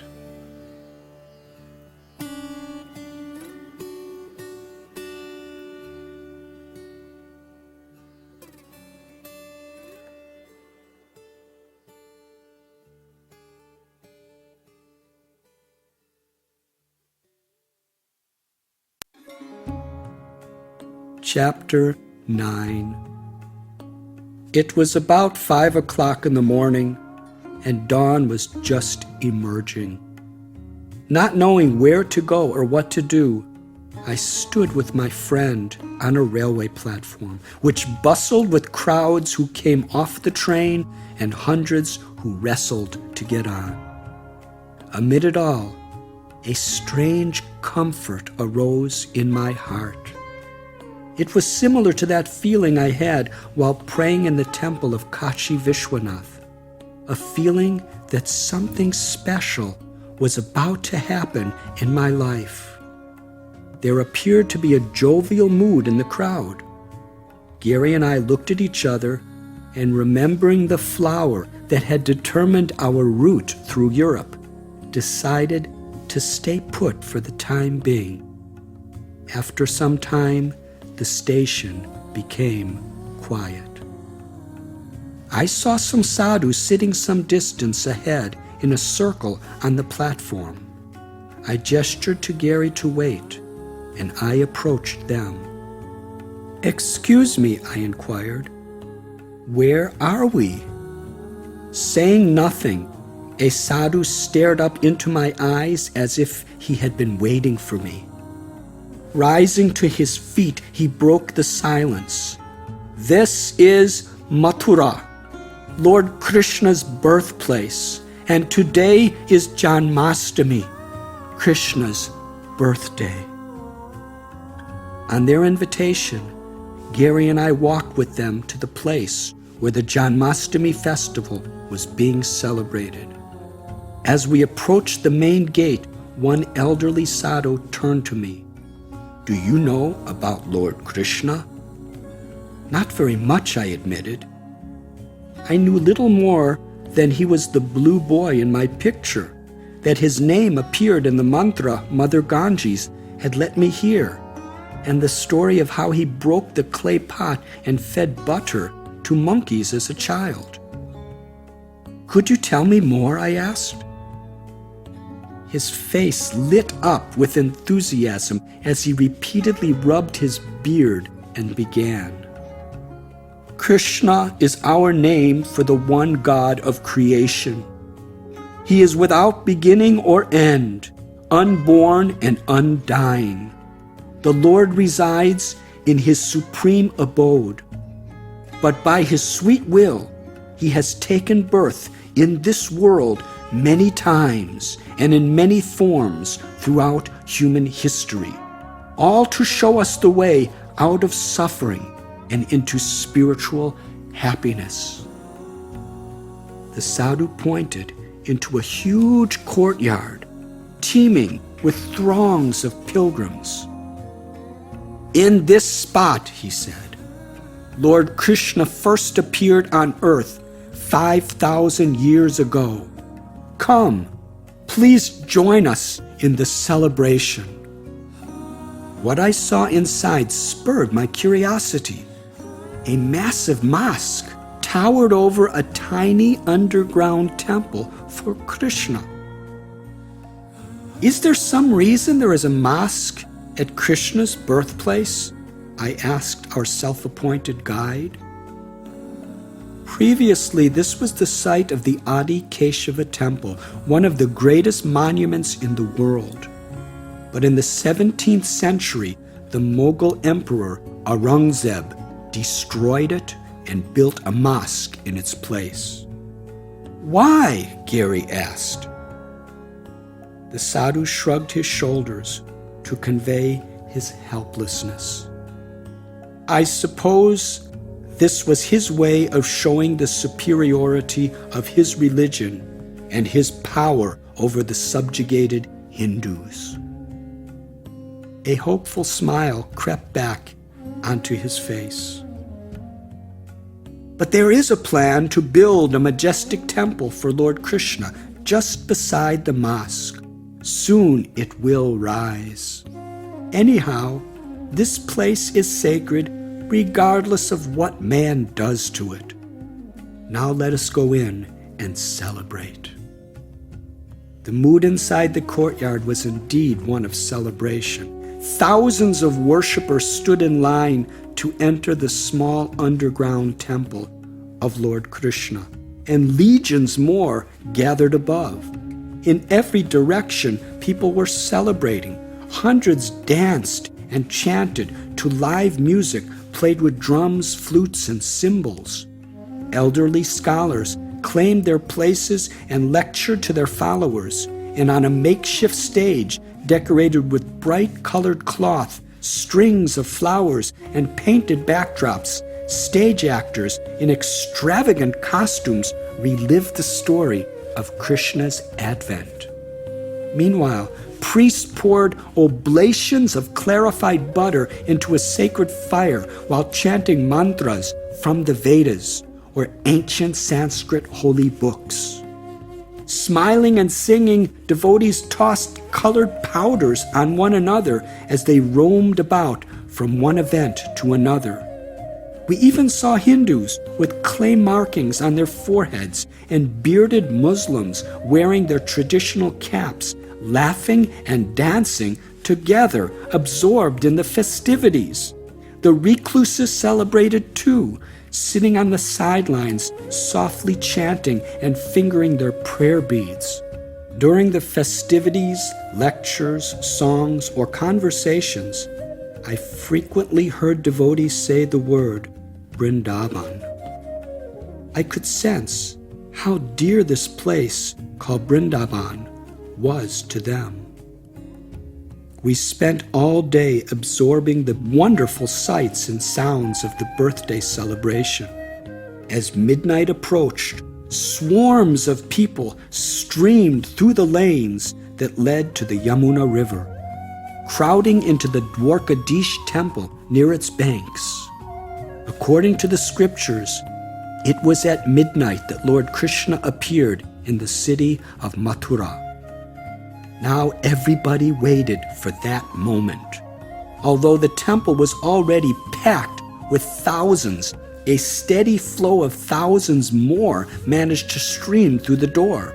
The police tried to control the crowds in vain with long bamboo sticks. Neither Gary nor I had ever seen such massive crowds. To get a better view, we climbed up 2 pillars in the temple hall and looked down upon this astonishing scene. We scanned the multitude, which vibrated in anticipation. When the clock struck midnight, the doors of the inner sanctum swung open to reveal the altar of Krishna. A tumult of joy rose like a tidal wave. Enthralled, the people in the crowd were oblivious to being shoved and crushed. Old and young, male and female, rich and poor, all merged together with palms joined in prayer and eyes glossed with devotion. Small circles of villagers sang their own special songs, while everyone else laughed, cried, danced, and exuberantly called out Krishna's holy names. For Gary and me, clinging to our pillars, the eagerness of these pilgrims was astounding. At about 3 a.m, we found a place to sleep on the bank of the river Yamuna. We were told that this particular place, Vishram Ghat, was where Krishna personally took rest on occasion. The next day, as we strolled through the lanes of Mathura, 4 well-dressed young men rushed out from a tea stall to greet us. "We are proud to see foreigners in our city," the leader said. "Would you care to meet our revered guru?" "Sure," Gary replied. "We'd love to meet him." "Come, my friends," the man said, leading us back into the tea stall. "Long ago, our guru renounced the pleasures of this world to realize the highest truth. Guruji is a scholar who can answer any query you may have. We are among hundreds of his faithful disciples in this area. Excuse me while I go and call on him." Minutes later, the Guru appeared. He was a man of 40 or so, with a shaved head. His movements were meticulous. Speaking refined English, he articulated for us in a pleasing accent the scriptural importance of Mathura city. To our joy, he invited us to spend our nights at his temple. We followed him into a small temple honoring Lord Shiva. In the middle was a Shiva lingam. Just behind it, an iron trident planted upright in the ashes of a sacred fire pit. The Swami carefully saw to our needs, bringing us a vegetarian dinner and answering whatever questions we asked. When night set in, the Swami offered Gary a straw mat on the floor to sleep and invited me to share his wooden bed. To sleep on the same level as this revered guru was an honor I did not deserve. I mused on how his many disciples would have given anything to be in my position that night. The Swami lay down beside me. Then, in the quiet of the night, I felt his hands massaging my body. "Why are you doing this?" I asked. "This is our custom to show hospitality for guests." Not wanting to be ungrateful, I said nothing. Slowly his hands crept toward the private parts of my body. My mind swam in a whirlpool of apprehension. Confused, I pushed his hands away. After a few minutes, his hands snaked downward again. Again I pushed them away. Please, Please do not massage me. I don't like this." He whispered into my ear, "I am giving you God's blessing. It is not me that is doing. I am simply God's instrument. You must not resist." The room was dark and hot. I lay there in anguish. What if I disappoint him? He might punish me. I thought of Vasudev and his unfortunate experience with a corrupt guru. Or he may have yogic powers. Each time the man tried to grope me, I pushed his hands away. Was this really a custom for showing hospitality? His aggression increased with each failed attempt. Now he was panting with passion and becoming more forceful. He would not take no for an answer. Incited, I was on the verge of smashing him with my fists, but I restrained. How could I fight with a Swami? Is that what a sadhu should do? And what would his disciples do to me if I did?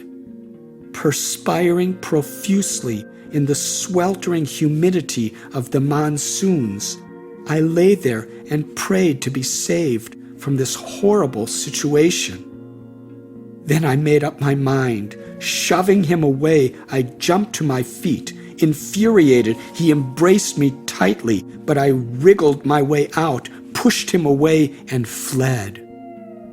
Gary, meanwhile, slept peacefully through the whole ordeal. I rushed into a deserted lane in the late night and was free. From a safe distance, I spied on the Swami through the open entranceway, making sure he did not offer any of his hospitality to Gary. Like a watchdog, I stood guard, ready to come to Gary's aid if required. Standing in the shadows of night, drenched by a monsoon downpour, I remained awake until dawn. In every spiritual path, there are those who are true and those who are false. Saintliness is not determined by one's title, dress, hairstyle, or place of residence. This man, for example, had the title of Swami, a shaved head indicating he had renounced worldly pleasures, and the robes of a sadhu. He was a scholar of scripture, the high priest of a temple, and the guru of many disciples who revered him. Yet he tried to exploit me to satisfy his own carnal desire. Real saintliness should be understood by a person's behavior. Exerting one's spiritual authority to exploit the innocent is a grave injustice. I prayed that this incident would not create doubt in my mind toward the sincere devotees. Gary continued to sleep peacefully through the night without incident, oblivious to the storm that raged both inside and outside the temple of Shiva. In the morning, Gary was shocked to hear my description of what had happened. A guru ravaged by lust? Our idealistic innocence was once again challenged by the real world. Despite having been stranded in Mathura, we were still determined to make our pilgrimage to Amarnath in the Himalayas. But that day, while taking my morning bath in the Yamuna River, I felt an intense pulling to visit the nearby village of Brindaban everyone had been talking about. For reasons I could not explain, I longed to go to Brindaban alone, as a solitary pilgrim.